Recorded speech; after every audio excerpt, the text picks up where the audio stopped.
close one. You're about to experience the overwhelming might of a Super Saiyan. All right. Oh wait. Okay, it is not full health. Not full health. We gotta do this. Hello, Vegeta. Damn, Vegeta. I'm ascending. I'm Message. ascending as far as I can. Where's he going? I won't lie. I mean, they couldn't make this guy too powerful.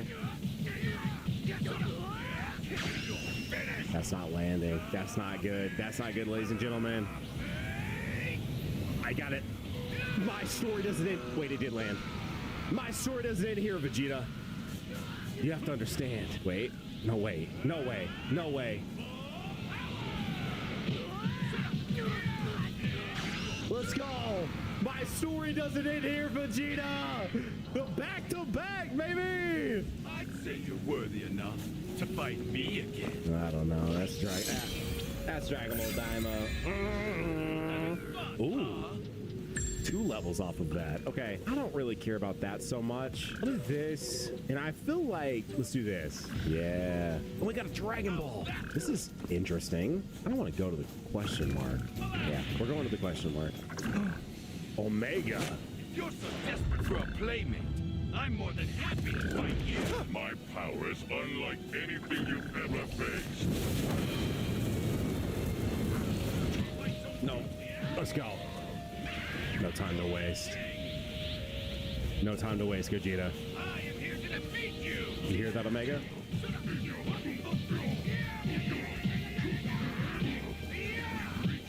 Nope. Let's go. This is literally the final boss of Dragon Ball, man. How's that power skill against Super? I don't know, but it's actually, I do know it's not good, but I don't care. How's my damage? Is my damage scaling pretty good? What do we think? Oh, shoot. Nope.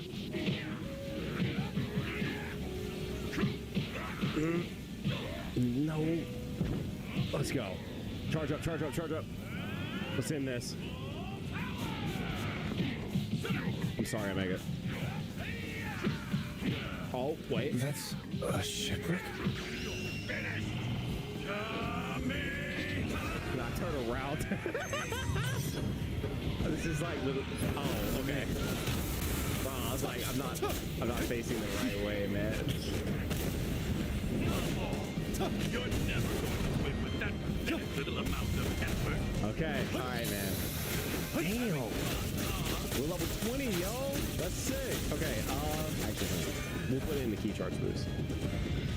All right, that is obviously a handy skill to have. I do want to make it back to a boss.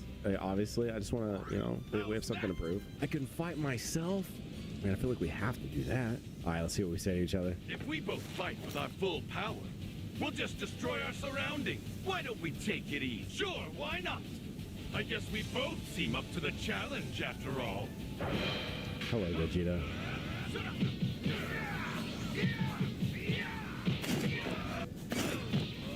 Damn. Dude, he hurts. Holy, he hurts. That is a lot of my HP gone, man. I feel like, ooh, shoot, dude.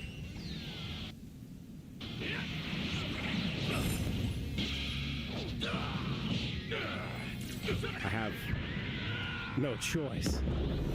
I've been backed into a wall.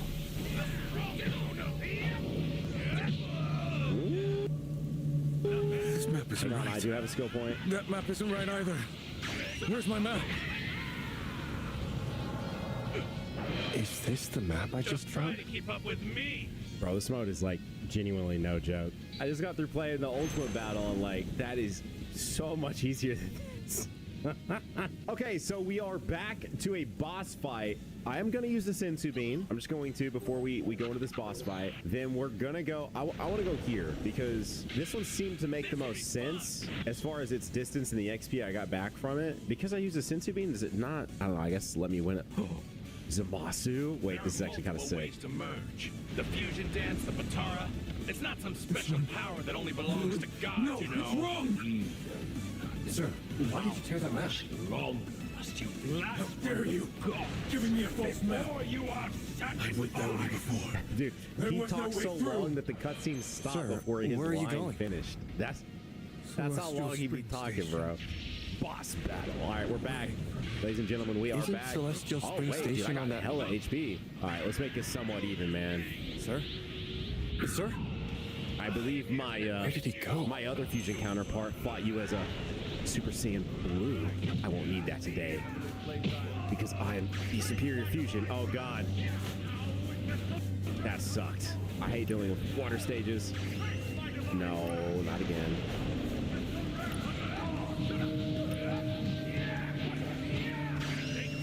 All right, here we go. Take us out of the water, Gogeta. Take us out of the water. You did not take us out of the water.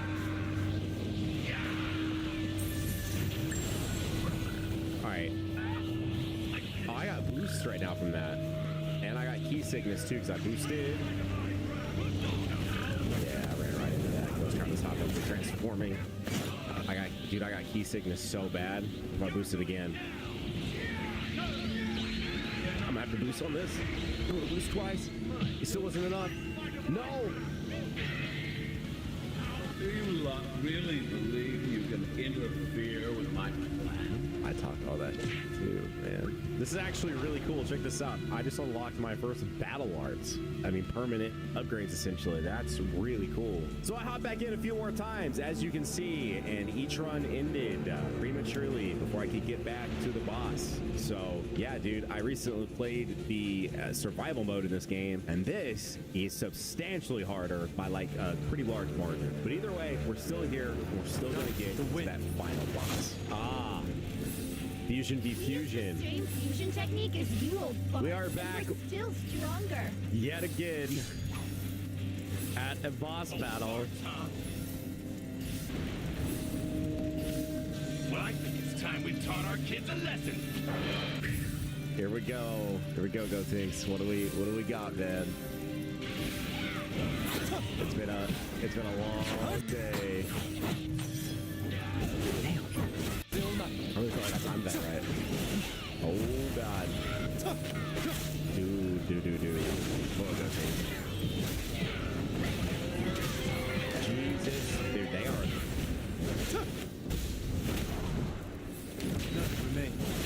This is, dude, if anything, this mode is gonna make me better fighting red people. Like, not even kidding. Because they don't mess around, bro. Oh, I didn't want to do that. I'm assuming that. Oh no, it is unblockable. I'm assuming I can block this. Dude, I just want the win, man. I ain't gonna hold y'all. I really want the win. This is not looking so. Oh my God. Dude, why can't I tech it? What is happening? Bro, what the? Come on. Come on, Gogeta. It's not enough. This is gonna be a brawl.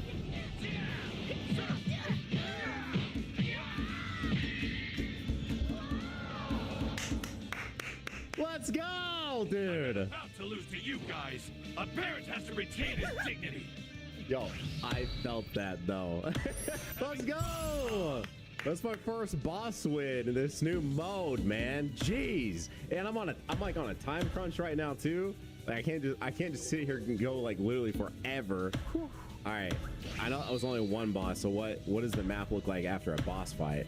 All right, man, well, Time to go on. Vegeta's got an exclamation point, so let's see what he's cooking up, dude. We've combined our powers, but that's not all. We've taken them to new levels. Are you ready? All right. Allow me to reacquaint you with the ground. Okay, Vegeta. Let's see. What's his exclamation point gonna be? Pull off a super perception to weaken the opponent Vegeta. Okay. Oh, okay, Vegeta. Damn.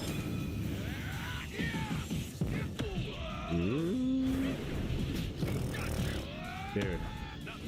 Hang on. That's not actually what I... Okay, hang on. That is what I wanted to do. We'll boost it too. Get over here, Vegeta. No.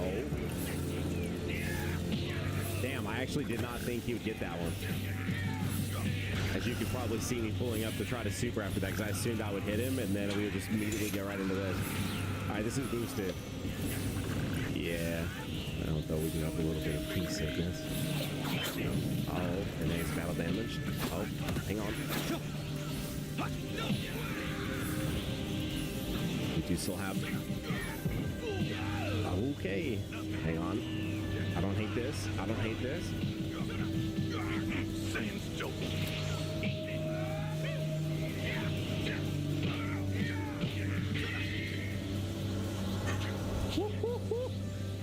All right, this is the most rounds I've got to thus far. This is the most rounds I've got to thus far. Damn, that was a lot. That was a lot of SP too, man. Okay, we'll go back to HP, and then let's make this an even amount, dude, just so it does a little more damage. This is, I'm not kidding. This mode, especially it being like per character,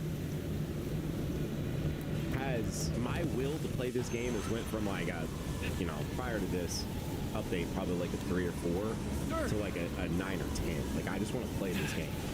Come with me. I'll take you to I know Celestial he's like the Spring closest, Station. and you have an exclamation point on her, but I want to fight Daima Goku. I wonder what Daima Goku says to a fusion. I actually don't know. I kind of want some conversations too. Like, If you Super Saiyan 3 packed a punch, just wait till you see this. It's something else. is it? All right, Goku. Something else.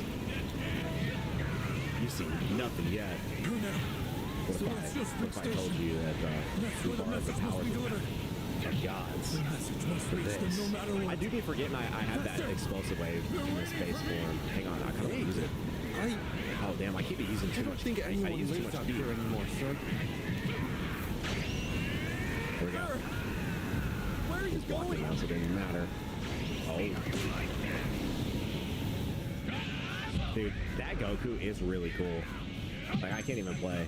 Oh, hang on. Goku, this is not cool. I got something for you, Mr. Daima-Ku. Daima-4-Ku. Oh, wait. You got something for me, bro.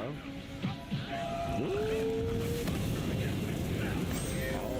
Oh, it's like that, huh?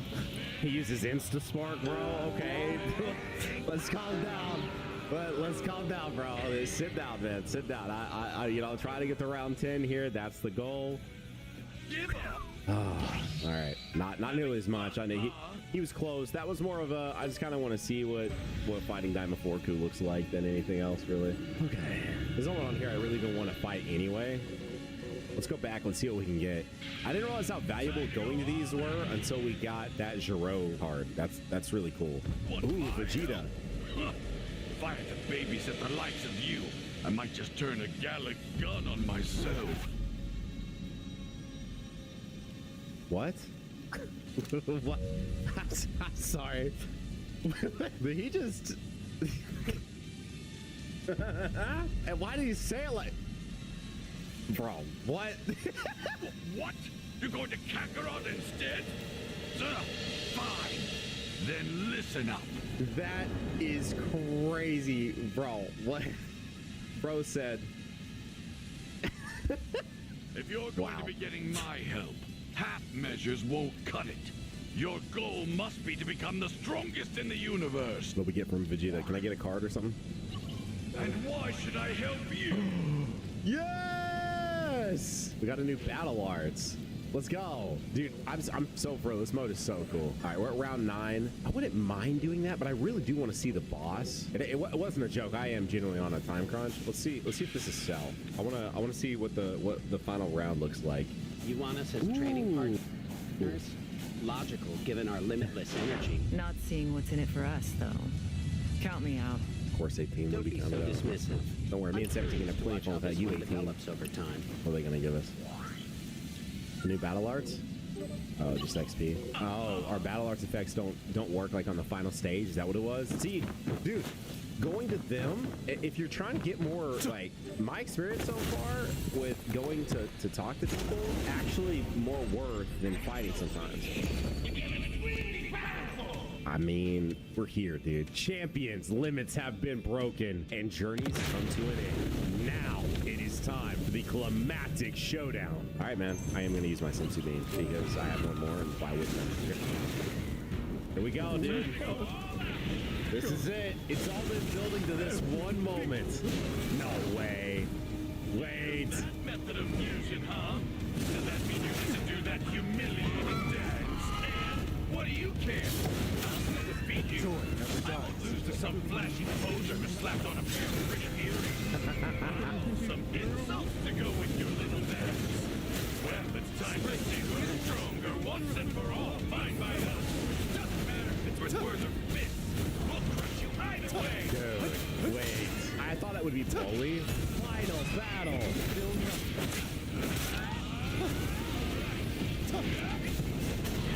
Oh, he has HP, huh? Dude, no way. I tried to recover out of that. I guess I did too. I guess I had HP too, though. Well, I did until he hit me with that. Damn, I won't lie. I wish I was blue right now. Just might as well at least even the playing field a little bit. Vegeta blue.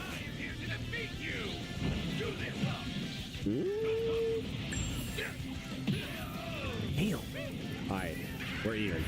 It's even. Sir, did you find your wife? Oh. All right, so bro does have a lot of HP right now still. He's a bar ahead of me. I've brought the message back. Never count us out. I saw the great Here we go. And it's going to line up perfectly. He's going to let me do it. He's going to let me do it. The great Here's the deal, man. hasn't forgotten If at the end of the day, it's nice. But if at the end of the day, okay.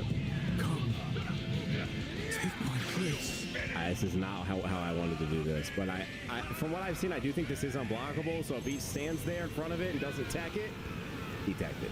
Get us out of this stupid water. No, no, no. It's all falling apart. My plan. He is smart. Dude, why doesn't Gogeta have an Insta Spark though? Let's talk about it. Damn, I thought I might be able to.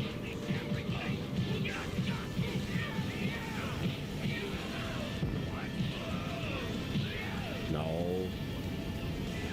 Guys. I have an idea, guys. No, this is not part of the idea. This is not part of the idea.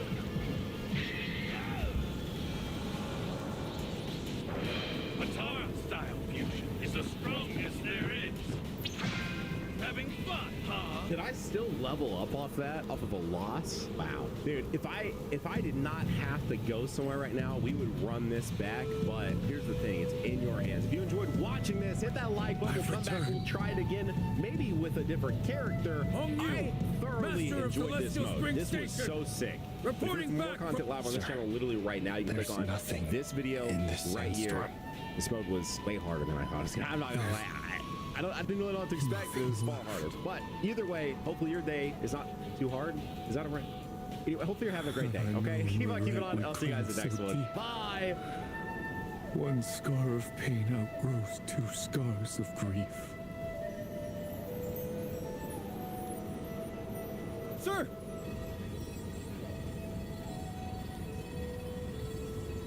Welcome back to the Papa Meat channel. How you doing? How you doing? Come on and sit down.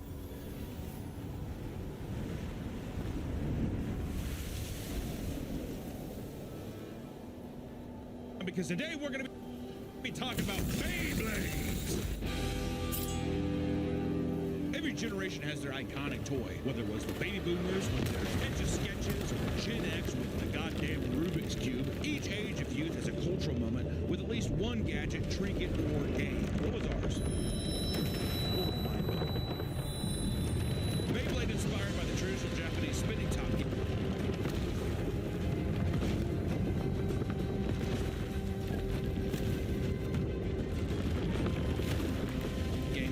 Goma released in 1999 and quickly grew into a massive hit, and it's not hard to see why. Similar to Pokemon, Beyblade products were also marketed alongside an anime, inspiring waves of kids to let it rip on just about every hard surface they could get their unwashed little hands on. At its peak, the Beyblade craze got so out of hand that schools and public areas began banning the toys over safety concerns. Kids were getting creative with the Beyblade launches, shooting them directly into the air or even at each other's faces, completely underestimating how much damage a fast spinning top with plastic blades could do. It was all fun and games until your Gen 1 Dre Seal fell off the classroom desk at full speed and performed a burst finish on your crotch. Those are probably moves or characters in the game, I don't know. One parent even reported to their kid's school that she suffered a serious eye injury after her son launched a Beyblade off the table and onto her face. Injuries like this led to school-wide bans across the world, and even today, you'll find plenty of battle scar pics posted online now that new generations of the tops are mostly made of metal. The newer, more durable metal Beyblades were causing more than just injuries. They were doing property damage as well. In one well-known piece of internet lore, 2 kids destroyed their family's bathtub after using it as a battle arena. While they were yelling out special moves and getting hyped, they were scraping the enamel off the surface and even breaking apart soap holders and entire chunks of the tub itself. In total, $500 of damage was done, and this resulted in the kids' parents posting an eBay auction for the 8 powerful bays that demolished their tub. And apparently, after breaking the kids' piggy banks and only finding $125, they thought it was fair to cover the rest of the repair costs by selling the beloved tops. Featured prominently on the listing was a photo of the weeping children. This went viral on 4chan, leading to so many fake bids that the post was removed from eBay entirely. This is all to say that Beyblades were an inescapable nightmare for many schools and households during this time. There's no way for me, I don't know, I wanted to just ask, did you ever get into Beyblade when you were younger? No, I thought it was gay. I thought Beyblades was lame, but me and my friends did do this thing where we built like where we kissed each other and we had anal sex. No. Oh, okay. I've done gay shit with my friends, but that's not what we did. Sure. Like one of those fans, and we put folders on the side and made our own arena, and we'd throw plastic bottles in, and they would like fight, and then the winner, last one. What do you mean? You're putting bottles on the Beyblades? No. It was like a fan, you know, like a box fan. So you guys thought that was cooler than using Beyblades? Was it just because it was cheaper? I think we just got bored one night. My biggest thing with Beyblade was that, one, when I was younger, you used to have to, I don't know if it's still the same. I didn't even know, because apparently right now, Beyblades are red hot. They're coming back with a fury. And also the fact that they're metal, my God, what the hell? Back in the day, it was all plastic, but then it was, you would have the long, almost like dipstick-esque thing, and you do, let it rip, and you pull it, and they would, you know, go ring, whatever, right? Couple things that deterred me away from Beyblades. One, there's a kid in my school one time who did, let it rip! And that plastic piece, it had like divots in it. He just sliced his hand wide open with the plastic. Oh! And there was blood all over the Beyblade in the desk. This is at school. And I mean, your teacher at the time is like, I mean, I don't know, they're spin tops. This is like a Depression era toy, you know, and they're like, I guess this is cool, like whatever. But you got the kids like, ah! And he's holding his hand, blood everywhere. So then I was afraid to even like use the fucking thing, because I was like, how do I hold this where I don't, whatever. And then also the show just did not look good. I was getting pussy watching Pokemon with my boy Ash. He was going town to town being like, yo, what? Going town to town. Yo, what? Who are you? And she's like, Missy. He's like, I'm about to eat it. You better put it behind a cage because I'm about to eat it. Beyblade, though, I was like, I've seen the thing. Like, here's the thing. There's Pokemon cards. You're like, I love this Pokemon. Look how cute he is. Whatever it is, right? I've seen the Beyblade. I've seen it work. It's never like that in the show. In the show, there's sparks and there's, you know, whatever. Is there, like, demons or something in the show? That's Wasn't what I was there, wondering. like, monsters? Is there, like, monsters inside them? Because other than that, it feels boring. Because it just. I don't fucking know. I don't know. There was too many shows. Look at Ash versus look at the main character of Beyblade. I'm gonna fucking hang out with Ash, dude. I don't know who this guy is. I don't want to fucking hang out with him. So that always kept me at bay. Now, granted, there was many times I was tempted by Beyblades. You go to a kid's house, some ornery kid, some kid that you're like, why the fuck? You ever hang out with a kid? You're like, what the fuck am I hanging out with this kid? You ever do that? You hang out with that kid. He's the guy who has the giant fucking plastic hell pit arena. You're like, what is this? It's my Beyblade arena. And you're like, just lets it go off. Giant purple fucking monstrosity. Looks like Grimace's asshole just right there in the fucking middle of the room, you know? There's been a couple times where I'm like, oh, yeah, that's kind of sick. My friends always had, like, even WWE stuff. I don't really know any of them, but he had the ring. And you're like, oh, this is sick. And I go home and I'm like, what the fuck am I going to do? What am I going to play with middle-aged men, like real men? I had Dragon Ball Z. I had fucking Pokemon cards. G.I. Joe? I had one G.I. Joe and it freaked me out. Oh, because you'd undress him and see his, yeah. He pulled out his pants. And there's nothing there. Yeah, it's a, yeah. He just had his bottom surgery. This is Joe 2 months on T. He's like, hoorah. This message is sponsored by Raycon. Summer's here, and whether you're breaking a sweat at the gym, getting that perfect beach body, or you're simply spending more time outside, Raycon's earbuds will keep you fueled throughout the day. There's no better partner than Raycon's everyday clip earbuds. They have the same open ear design that you know and love, and now with a membrane metal clip, this lightweight, durable, and it fits so much better than before. These earbuds have been part of my daily routine, and I can hear what's going on around me without sacrificing sound quality. And I've been taking them on my daily walks, while running errands, and when I'm drawing. Raycon everyday clip earbuds deliver crystal clear sound all for half the price. With multi-point connection, you can connect to multiple devices at once and switch seamlessly with no hassle at all. Plus, these earbuds have 8 hours of playing and 30 hours of battery with a charging case. I probably have to charge these, I don't know, once a week's max, and their super lightweight design means they won't slip out when you're moving fast or breaking a sweat. The everyday clip earbuds are a great option for everyday listening. Click the link in the description box or go to buyraycon.com/popmeatclip to get 20% off. Thanks to Raycon for sponsoring our video. Now back to the video. While Beyblades have experienced a sizable dip in relevance, a specific chain of events has led to an incredible resurgence, one that has led people of all ages to take a new interest in the hobby. It all started when a Chinese man ran to... You already know it's about to be good when it's just like, it all started when a Chinese man, that's when I start leaning in. It all started when a Chinese man ran to Threads begging for help after being declared trash at the game by a child. He pleaded with pros to share their strongest combinations of Beyblade parts so he could destroy the child using the iron fist of capitalism.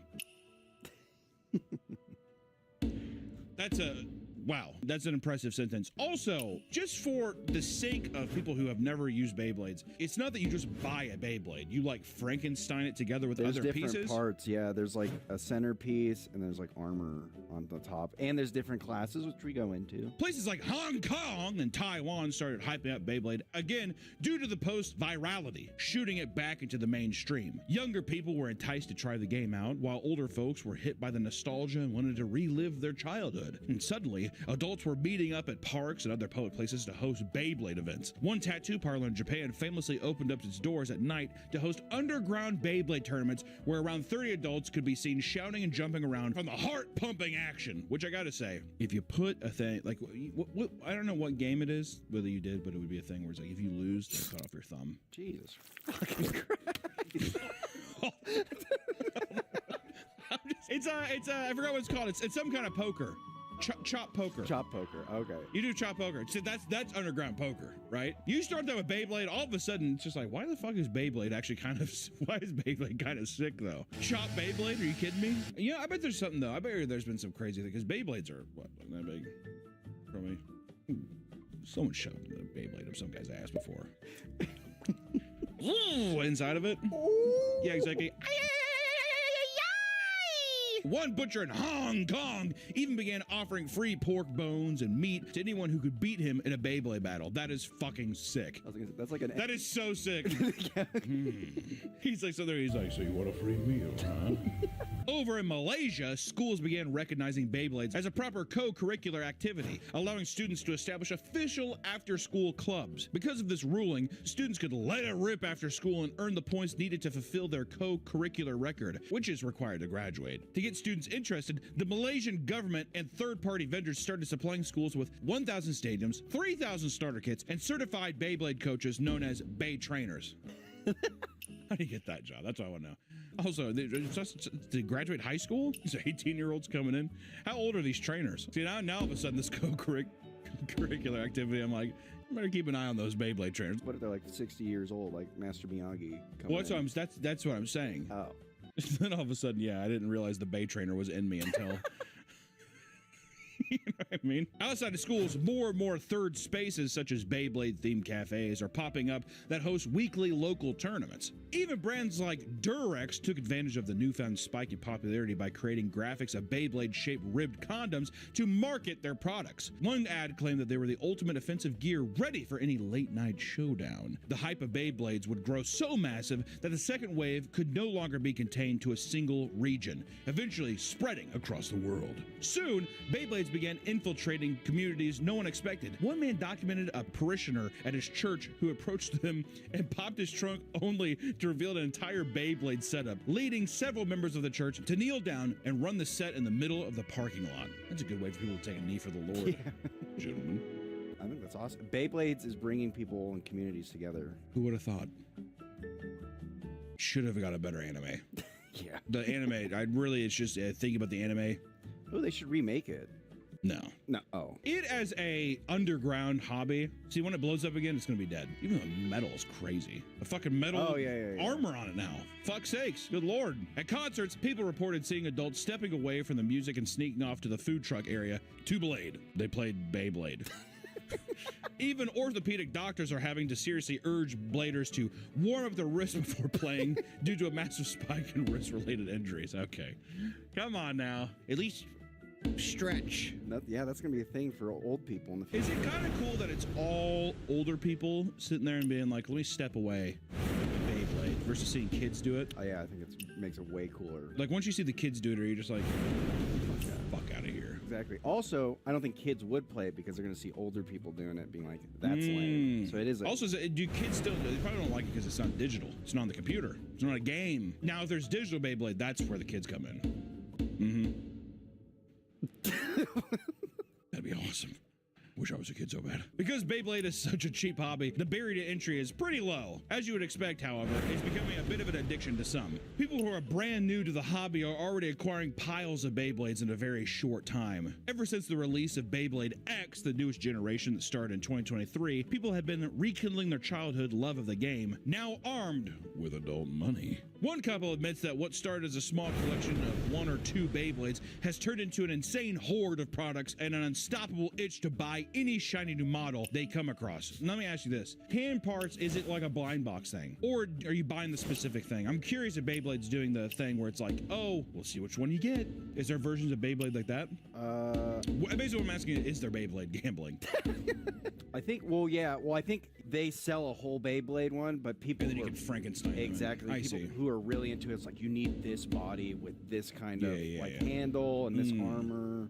Creating the perfect warrior. Exactly. The perfect blade. For one man, the rush of buying new Beyblades only came to a halt when he got destroyed at a tournament. From there, he started focusing on meta-approved Beyblades and is now fully invested into competitive play. Nostalgia isn't the only thing causing people to buy into the resurgence. Some people actually become entranced by the spinning colors and sounds of the tops clanking against each other. See, now that I could see as an ASMR thing. We talked about the pimple popping thing. What's that mean? That's an actual audio. And you're like, I can go to like a Rain Man stance, like, oh my god, it's spinning. Like I could see that. If you think about it, fidget spinners are kind of like Beyblades. You're just sitting there. Oh my god. Like one fan who claimed that they were too old to get back into Beyblades. That is until they saw a TikTok of a Beyblade spinning, which hypnotized them into opening their wallet. According to them, the sound of spinning Beyblade is absolutely hypnotic. They start buying more, but admit to not wanting to venture out into the community events because they think it's creepy to battle against random children. I mean, dude, you're playing a game. Also, that leads to an interesting question as well. We understand the plights of a trading card game store. Like, we've gone to Magic tournaments or whatever. It's atrocious. It smells horrible. You also just have to be with, like, the goofy, like, it's just, if it's not your core friend group, maybe when you're younger, there's like a mysticism to it to where you're like, these people like what I like. Yeah. But the older you get, the worse it becomes. And you're like, oh, God. Even just somebody's laugh, whatever, drives you insane. You're like, I'm never going back. You know, whatever that might be. Shallow as hell. Do you think Beyblade tournaments and or competitions are in the same vein? Oh, yeah. I bet you there's one kid who's like the best, and he's so smug about it. You see, now, the way you say that is like when someone's at like a street race, it's Dominic. No one beats him. And he drives up in his car. See, then Dominic comes in like an obese kid who moved like from Ohio. He's just like, hello, gentlemen. Do you think that you still have the same thing with like the stink, or do you think it's just a different breed? Because now, see, with this document makes me think that people have to work in suits. There's a guy in a chef showing up, or is it still the same demographic, but they just switch over to Beyblade on certain days? I think if it's like an Asian demographic, more professional. But if it's American, You will do anything to fetishize Japanese people, won't you? I said Asia. I said Asia. Yeah, but we knew what you meant. No. He also did this. He's like, if it's an Asian demographic. But you think the Americans are just gonna be fat slob, kind of like the nerdy, I think so. unwashed? Well, I feel like nerdy people are going to be more prone to it, but who knows? Maybe some like buff gym bros would be playing. That's the whole thing with nerd stuff now. Isn't that the craziest thing? That's one thing now is you go into these shops and stuff, and there's like guys like creatine. There's no delineation anymore. Buff guys are playing it and stuff too, but they all smell like shit. At least when you're looking at the guy, you're like, he probably fucking came here right after he got out of the gym. You know what I mean? Oh yeah, there you go. Okay, so then yeah, they all smell then. I think so. Even after work, they're sweating, working. They come. Well, it's a off. long day. Yeah, exactly. You know? Stinky. And then you're sitting there, you're like all tense and nervous from the Beyblade. like that. The Beyblade scene is as passionate and dedicated to the game as ever. And online Beyblade communities are seeing this surge in traffic as well. People post about Beyblade news, new drops, show off their plays, and even post aesthetic photo shoots to show off their rare Beyblade drip. One man even attached his Storm Pegasus to his chain like a statement piece to a sea of praise from onlookers. Looks pretty cool. Actually, if I had like a winning Beyblade, I would wear it. Oh, I'd frame it. I'd do something. There has got to be some guy who's gotten some pussy from Beyblade. Are you the one who had the deal? Yeah, let it rip. Others embrace the Beyblade lifestyle by bringing them along wherever they go. Because no flat surface is safe from a true blader. One man posted a pic of his immaculate Chili's dinner spread and his date sitting across from him with his Beyblade perfectly framed to share with his Bay brothers. While the sick Bay got a positive response, many of the comments were focused on the woman's breast. Also, I think that it should have been a video, it should have been a picture mid-rip. So you see it spinning and then she's sitting there as well. He's just showing off his goods too. He's like Beyblade, food. Like, this is goods. Yeah. What? God. Look at you. It's property. Yeah, that's what you meant. No. Yes, it was. Admit it. One man took the opportunity to trauma dump about his hot ex-girlfriend, who he fumbled years back. This is in the comment section? Yeah. This is your account, isn't it? Her brother's girlfriend passed.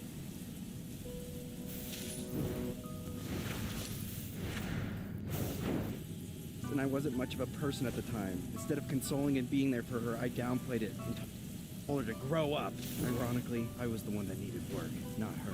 19 years old. 24 has been a hell of a journey. God. That girl didn't deserve to.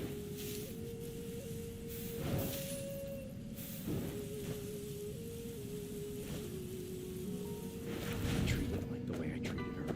4 upvotes. Who read that and they're like, oh my God. So sad. Oh my God. Hold your head up, Bay brother. Also, like, what kind of fucking response to that is like a guy being like, at Chili's with my girl and my Beyblade? On the surface, a Beyblade battle looks like a lot of fun. A casual game that could maybe kill a few minutes of time. But believe it or not, there's so much more to unpack when you delve into the world of competitive play. You'll find weekly tournaments all over TCG shops and hobby stores. But it doesn't stop there. World Championship events have popped up all throughout Beyblade history. And even just last year, we saw an inaugural events like the Beyblade X World Championship 2025 in Japan. Just a few months ago, a giant tournament called the Red Line Rumble was hosted in Michigan, where the first place prize was not just a trophy and a rare Beyblade, but an entire Honda Civic. It better be wrapped. I was gonna say, it better have a It better have a giant fucking Beyblade thing on it. Come on. One man who became intrigued by the competitive scene attended his first big event, only to be hit with the reality after realizing his out-of-box Walmart Beyblades were not enough to compete against the dedicated men dripped out in matching team jerseys. Of course, this becomes a science to it. Even the way that you probably arc it or the way you get your start, there's probably so much shit to it. You know what I mean? Or like double pump it before. This is all to say that blading isn't just for the casuals. There are levels to this game, and people put tons of time perfecting their custom Beyblade combos to increase their chances of winning. When a pro blader enters the humble TCG shop, he doesn't just carry his bays in a Ziploc bag like some sort of playground pussy. More experienced bladers will store their selections in a tackle box, but a world's level competitor will bust out a straight up briefcase to show that they fucking mean business. I'm not here to play, I'm here to fucking compete. The same way a world-renowned sushi chef cares for his knife, a blader will care for his hands. Some even opt to wear fingerless gloves to protect their launching hand from unforeseen bruises, cuts, and other ouchies. Many admit being too embarrassed to wear them for fear of judgment. But that kind of cowardice won't win you a goddamn Honda Civic, alright? Like any game in the competitive scene, players will flock towards any strategy or gear that even slightly increases their odds of winning. Outsiders will claim that each match is just a gamble, but there's a reason bog standard bays off the shelf aren't winning any major tourneys, all right? There's a surprising amount of tech and matchup knowledge in higher tier competitions. For example, even the launcher you use to send out your bay matters greatly. There are ripcord launchers and string launchers, each with different variations and handle shapes that influence the speed, control, and angle of your release. Often when people doubt that a player's launching technique has any real impact on the battle, there will be Beyblade historians that will tell you how foolish you are and cite specific matches they can analyze to prove their point. And don't think for a second your decision making ends at your launcher. The real fun begins once you realize there are literally thousands of different combinations of Beyblade parts, each with their own levels of strength, speed, and potential to ruin a 10-year-old's day, all right? And of course, some bladers think that having this knowledge gives them a pass to be arrogant, like the man who reached over to shake the opponent's hand right after they both launched their bays, only to lose and be laughed out of the store. They're being dicks. Any competitive scene will have cringy tryhards, and Beyblade is no exception. Sweat lords will attend locals with as little as $10 in prizing as they scream out their special moves like their life depends on it. Please show a small compilation now. Don't blink or you'll miss it! 3, 2, 1, go shoot! Never defeated, never knocked out. Yeah! Why does that make me want to do that, Nick? I want to experience that so bad. Is this moves they made up themselves, or are these pre-existing things? Is this from the anime, or is this them like the same way they're like Kamehameha? Probably a mix. I think the original ones are just going to copy what they saw on the show. Well, I'm going to, if I did it, I would make my own move. Yeah, I would make my own too. Just off the cuff, what would it be? Kimchi. You would just yell kimchi? That's the first thing that popped in my head. That's the first thing that popped. I think you're just hungry. What would yours be? Hell Typhoon. Simple, borderline, dumb. Hell Typhoon! That has a nice ring to it. I'd have to play with it. Yeah. That's the first thing that comes to mind, though. Something simple. Hell Typhoon. It makes you a better player, I think, if you scream something. It gives you more energy. Would Titty Twister be good? I think so, if you're like a bro. Titty Twister! You do that boom here, and then you go up and you try to, like, titty twist your opponent. He's like, ah! I saw a really cool Beyblade. I think it was a 3-for-all with 3 of them, but he got shot out and he got launched into the air, but then he came back down and hit them both and they got out. It looked, I'm not explaining it. Cool! Some Beyblade locals are teaming with main character energy. One man who went viral online is seen fitted with leather gloves and taking a dramatic deep breath before his final match with a player who goes by Super Dragon Zord. Dragon. I knew I had to face him someday. After losing, he shook Mr. Zord's hand. After the winners congratulates him, he lets out his most powerful anime voice as he declares, I won't lose next time! That was legendary. I like the energy. See, this is where I'd be like, the Beyblade is not for me. Maybe me and the boys could play, but I couldn't do the... You couldn't do the shout? I couldn't do the public competitive scene, I don't think so. It's a show, though. It's kind of like WWE. It's like your kayfabe, you know? I guess that's true. Maybe if I'm there and I get into it, maybe that's a different story. I don't know. For the most part, the Beyblade resurgence has been a very positive and exciting thing. But what's a fun child's hobby without scumbag scalpers looking to make a profit, right? Because They're always got to be there. While scalping has always existed in the scene, it has become a much more noticeable problem because of this recent boom. So much that, similar to what happened with Pokemon, it is actively deterring people from wanting to continue playing. Fans have begun making impassioned pleas to not notify anyone if they see Beyblade products in stores for the fear of alerting potential scalpers. Unfortunately, stores are now being forced to lock Beyblades behind glass to avoid shelves being bum rushed the moment they fill back up. Tactics like this also prevent scalpers from stashing tops underneath shelves, just like they did with Pokemon cards. And in parts of Asia, Beyblades, and specifically Beyblade X, are nearly impossible to find in stores now. Scalping in Beyblade scene has gotten so bad that tournaments are actually banning rare tops that have become nearly impossible to purchase thanks to their behavior, feeling like it goes to the very few owners of them have an unfair advantage just because it's impossible to get. The sheer passion that Beyblade scalpers have for making a quick buck off children's entertainment is downright sickening. Numerous people have reported watching grown men rip Beyblades out of children's hands just so they can add one more to their online inventory. Which, what the fuck else is new? How many times have we heard that? Fucking Stanley Cups, I mean, anything where someone can make money, like, don't even bring the kids now. If anything, which is fucked up to say, but it feels like it's becoming a thing where if a child wants a toy or something, just like, you have to get it yourself almost. If you're a grown adult, you have to get it yourself. Because now you're competing with these fucking troglodytes. You know what I mean? No longer are we in the era of going to a Walmart or Target. Oh, I want to get that. Many scalpers know what they're doing is wrong, but don't care if it means a good payday. Others, however, are doing some crazy mental gymnastics to justify their behavior. Some believe that given the current market, Beyblades are no longer just toys, they're collectibles. And this means it's okay to price and sell them as luxury items. Duh! And the obsession with Beyblades has driven prices up so high that even regular thieves are breaking into toy stores and stealing them because the word has spread out about how valuable they are. Which once again feels like an extension of... We saw the same thing with Pokemon. People break into card shops and steal the Pokemon product. I think that it's become such a thing now that even Pokemon stores are becoming like diamond banks, and they'll lock up their shit to where now I think that these scalpers are other people who can't get their hands on that Pokemon product are now going into other things like Beyblade, where they see a rising market and stuff before it gets crashed. They're opportunists. Yeah, they're like, I want to get on the ground floor. Yeah, and because of these scalpers too, what's fucked up is that it does bring more people into the hobby for the wrong reason, of course, of being like, well, there's money to be made here on this thing. Even though it's interesting where, of course, it's gonna end up in a spot where scalpers ruin it. That's just it happens. That's what's happening already. But Beyblade, I don't think, is as big and as strong as like a Pokemon to last. So it sucks seeing it come from a thing where a Chinese post brought in this huge crazy resurgence of people wanting to play in the Asians, bring it over, and of course it just gets ruined. But that's a tale as old as time at this point. Honestly, seeing a nearly 3-decade-old toy with a lot of nostalgia behind it garner this much new attention is a special thing, and something that I don't think happens at all. I mean, if you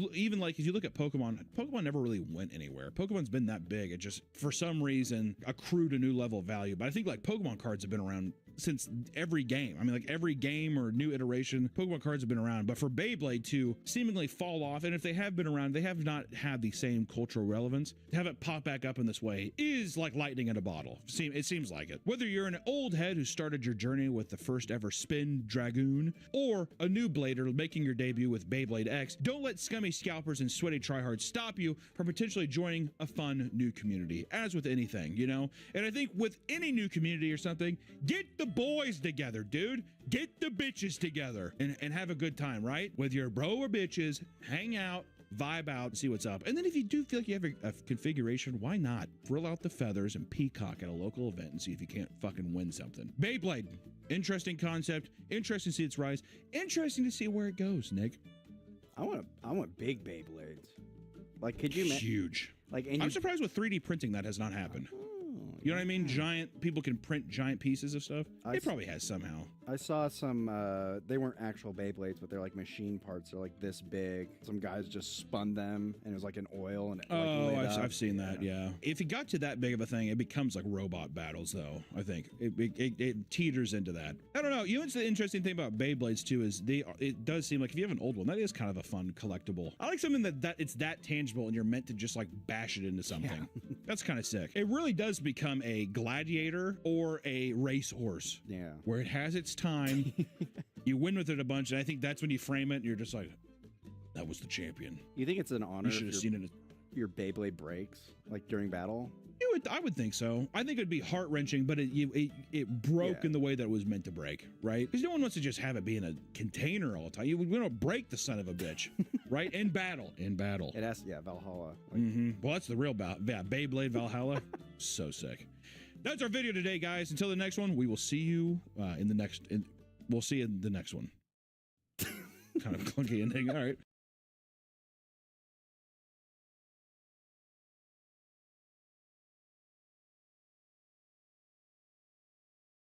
Head on over to meetcannon.store to buy new merch. The "If I beat that yuppies, you gon' tell on me" shirt was added just to our collection, and pre-orders end April 26th. So get yours before time runs out.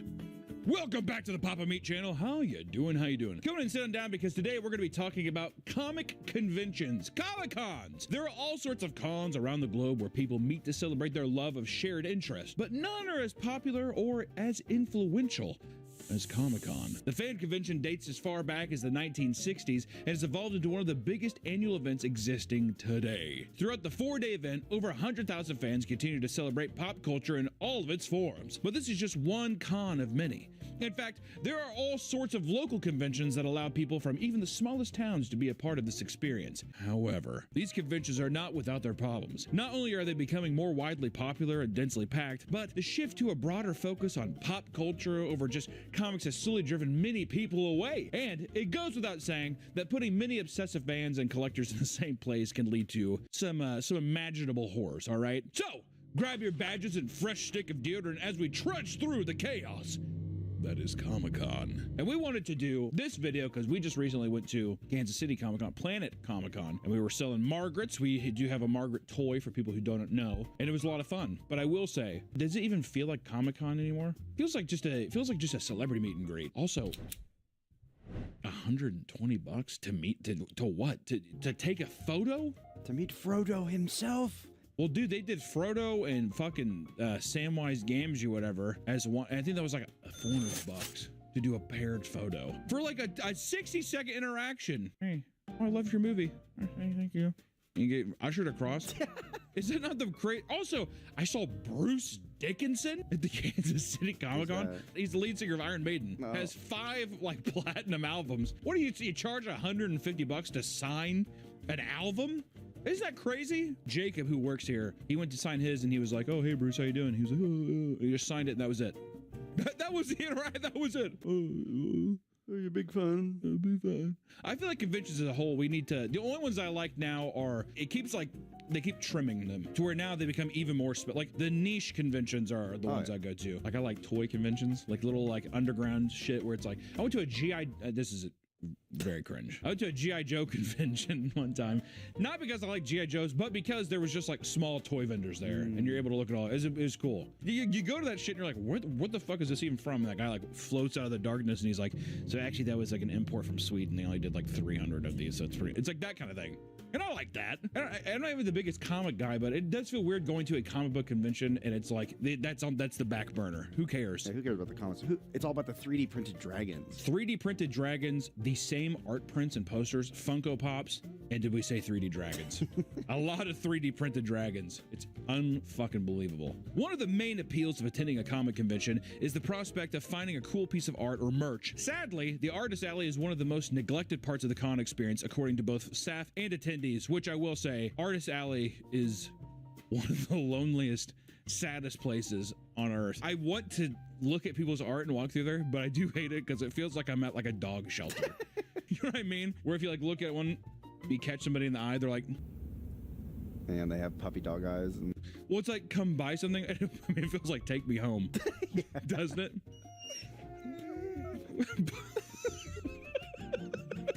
It feels like that though. And you sit there and I always feel like, and I feel bad because I feel like I have to throw out a comment. Oh, I like the pens. Each year, hundreds of artists and creators pay good money to attend comic conventions to sell their own art and prints from their favorite fandoms. However, what was once a focal point of the convention has now been seemingly pushed to the side. At numerous events, the Artist Alley has been moved far from the main vendor floor with no signs to direct attendees, leaving most Artist Alley a barren wasteland, which is an even bigger kick in the teeth when it's like, yeah, I had to pay $600 to get a table up here. $600! If I flew in, how much money do I have to even break even? You know what I mean? Well, thank God I brought my prints and my sketchbook. It's like, unfucking real. And then yeah, they put you in the shit out of the power. It's like a motion activated light in the back of the convention. It's super dark. Everyone's just in there like sitting at their table like this. At least you could sit and like work on your comic. Yeah, you could have done that at home. You could have done that at home and just taken a picture. I mean, it's the biggest scam that conventions do. I feel like it's making them charge. They charge so much for a fucking table. Prime real estate. All the way in the back. And then you have to pay $80 for Wi-Fi every day. Yeah, I couldn't fucking believe that. Sometimes their designated spots have poor Wi-Fi, making sales take forever or nearly impossible to complete with like a little square reader. It's fucking obnoxious. And even if you have a successful weekend at your booth, there are still tons of random problems that many artists don't account for. For example, comic publishers from Japan and the US send agents to conventions to shut down any booth selling any unauthorized merchandise. A fucking Midwest comic convention. You. Like an FBI agent or like a Men in Black. Is this your Naruto drawing? Yeah. Now you don't know how to draw. This video is sponsored by Incogni. These days it's hard to go anywhere where your data can't be found. With a quick scan of the internet, scammers and data brokers can find your home address and phone number, and criminals can open up lines of credit and file tax returns in your name. And that's why, for my peace of mind, I use Incogni. It's never good when your personal data gets out. Even if they aren't stealing from you, these people can use information to stalk, threaten, and harass you. This is unfortunately something that has come up in my own life, and to protect myself and my family, I need to make sure it doesn't happen again. Which is why Incogni's new custom removal feature is such a relief. If I find a site with my information on it, I can send it in Incogni, and their privacy experts work to get it removed. And it helps me find where my personal information is exposed on search engine sites to help wipe them away too. It can take years to scrub information off the web manually. Let Incogni do the messy work for you. Go to incogni.com/papameat and use code papameat for 60% off. Incogni helps wipe yourself from the internet. They can't harm you if they can't find you. Click the link below to claim your 60% off and get your personal data off the market. Thank you to Incogni for sponsoring this video. Now back to the video. Some event organizers will set up events near the artist alley that directly distract from their booths. Like when one convention scheduled a 3-hour wrestling event right in front of the artist's booths, drawing away all their potential customers and costing them money. Hey, to be fair, it's kind of sweet. You think putting an event like that would be like, hey, go do Artist Alley though, right? That's what my thing is. It's like, if there's something in the middle of Artist Alley, people have to go through there and walk through. I think that they should put it to where you have to walk through to get to the vendors you want to do, so then they can experience and look at the stuff. There's some conventions where they'll put those motherfuckers on a totally different floor. Yeah. Like, this is the main floor, and then upstairs something's happening. I don't know what it is. It's that kind of thing. Which, to be fair, there are a lot of people who are like, the artists though who go there and they're like, they feel slighted. It's like, what do you expect? What do you expect by this point? You know? I guess the wrestling match took away all my money. It's like, yeah, dude, the wrestling match is way cooler than the fucking Joker print you have. Sorry. That's the reality of the situation. Many creators are left frustrated by these ongoing difficulties, and some are choosing to pack up and leave conventions early because it's no longer worth their time. It's not just the con making it hard for artists, but the artists themselves. At certain cons, staff are now having to remove booths from Artist Alley because they bring obnoxious lighting and sound setups that annoy nearby artists and attendees. What would they even be? What sounds would they have? Just jungle sounds? Yeah. Also, obnoxious lights. You're in a fully lit room. What could I mean, if it was a strobe light, I think that's what if I was sitting across from a strobe light and I had to look at it all day, I might complain as well. But I mean, what the fuck else do you want it to be? Can't they just tell them to turn it off? The staff? Oh no, you can't do that. Maybe. That sounds like what they're maybe doing is telling them to take it down. I don't know. I thought they were kicking them out and banning them for life. Maybe it's just that immediate jump. Get out of here and never come back forever until the end of time. This can include massive displays which are deemed dangerous because they are unstable and hang over walkways. What are these? I can't, like, is this like Kanye's like stage setup, you know what I mean? Where it like hovers over the crowd. Have you seen his new stage? It's a fucking globe. Yeah. It's insane. It has like random holes that shoots out smoke and stuff. I think it spins too, because he walks and plays. It spins? I think so. Good fucking lord. Don't put that in Artist Alley, is all I gotta say. On the other side, fans who attend these conventions are starting to dislike Artist Alley because they're all selling them the same prints. And very rarely do people bring original works of art anymore, which is true. A lot of the times, that's another thing with these conventions is it's these vendors who are going from cons to cons, but I feel like they're all getting stuff from the same supplier, so everything looks the exact same. Or there's just trends, like everybody has a Joker thing. A Joker, or an Chainsaw anime Man. thing. Or, yeah. Whatever's the hot thing, they all are selling that exact same thing. In the last few years, AI art has also flooded conventions, leading more people to lose interest. And thankfully, Comic-Con has come out in support of artists and banned the sale of AI art and content at their events. That is, however, only going to apply to people who get caught, which also I think a lot of conventions aren't going to give a fuck after a while. I don't know. I can't tell. I don't even know. Couldn't tell you. All right.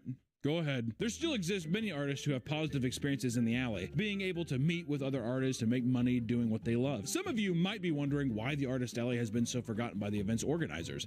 Well, a big reason for that is that the slot being sold in the vendor halls bring in so much money in its place. Nowadays, if you attend any con or public event, you are bound to find tables of 3D printed garbage. And listen, I love 3D printed things, but it's the same idea of the vendors. They're all using the same files and printing the same shit to where now, when I see a 3D printed dragon, I have a full-blown panic attack. You know what I mean? I see him strung up and I feel like I'm like a fucking Vietnam vet. I get all claustrophobic and I have to leave. That's anytime. Dude, I've been seeing them at antique malls. Yeah. Why the fuck are they there? You have like a weird, there's like a fucking Ronald McDonald sign, and all of a sudden there's a full booth of just fucking 3D printed dragons and beetles. It's probably like the shop owner's like nephew or something. Can't they put my 3D printed stuff in here? Here's the thing though, is it's never one. It's like, it's so many. To the point where I'm like, how much filament and time went into these fucking dragons, dude? It's unreal. These booths have taken over comic conventions, offering overpriced items like fidget dragon prints, busts of popular characters, and decorative swords, some of which are going for $50 or more. What do you think about the whole sword? Remember we went to like a card collection convention that we did on our Media Magic? There was like a fucking giant booth. Oh, there's multiple. Laid out like a fucking, like a Nigerian arms salesman. I was like, holy fuck. There's Keyblades and Final Fantasy swords. He's like, pick which one you like. Should I get the Keyblade? You would look mean with the Keyblade. Keyblade with the Naruto. It was great. I thought I was on the set of fucking Blood Diamond for a second, looking at all these goddamn swords. I guess if you're a fan of it, I wouldn't buy a sword. If I was a kid. Yeah. I guess to be fair, if I was like, that was like my big appeal going to the Renaissance Fair when I was a kid. Getting like the wooden swords and the foam swords and that kind of stuff. So I guess I could see it. I was always hyped whenever someone had like an Aragorn sword. Or like Kratos' blades. Oh yeah, the Chaos blades or something.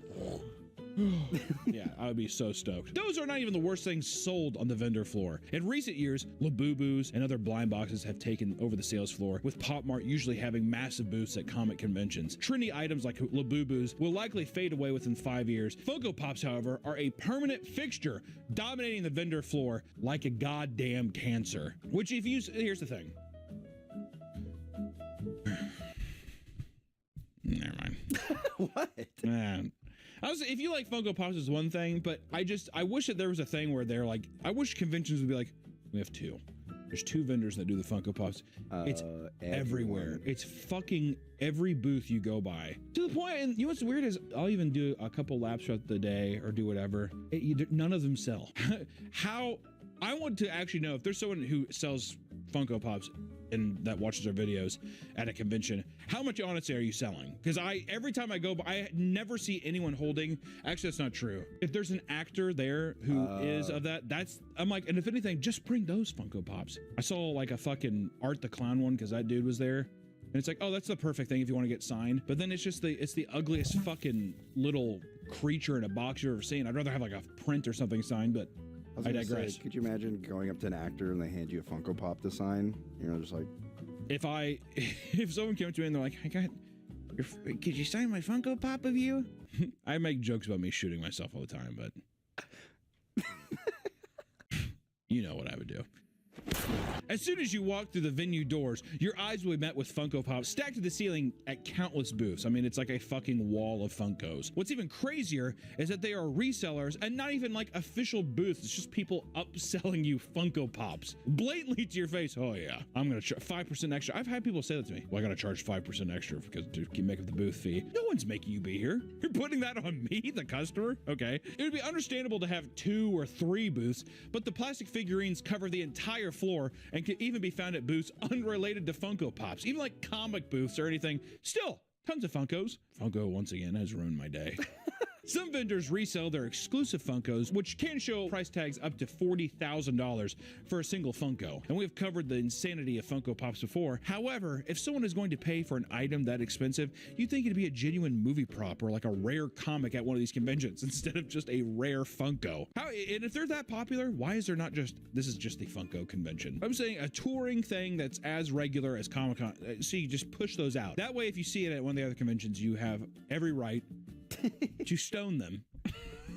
We go into archaic rules and laws from days of old in the Bible, and we stone these people. You think Funkos will eventually... I mean, they're dying, but do you think they'll die completely? I don't think so. It has too many movie IPs to where, if anything, there'll probably be a thing that happens that usually happens with the youth is like, ironically, it'll come back. Like the way that like some fashion from the early 2000s is coming back. Like I feel like Funkos are going to come back in a weird way. Like the same way that people like nowadays are like, oh, I love Beanie Babies. It's like, who the fuck? Like, really? You want to collect Beanie Babies now? You weren't even born. I think it's going to have that effect. The sad reality is that many convention goers will buy multiple Funkos from multiple vendors, which only encourages more resellers to show up and block out potentially unique or cool booths.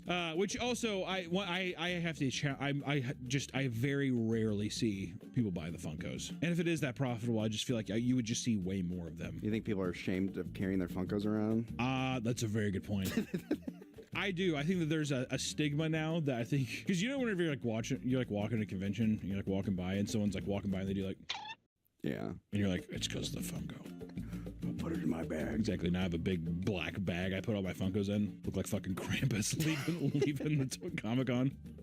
I was gonna say, like, Funkos are mass produced, so I mean, granted, there's rarer ones, but like, buy them online. Like, why are you going to a convention and like being like, oh, I don't have that Funko.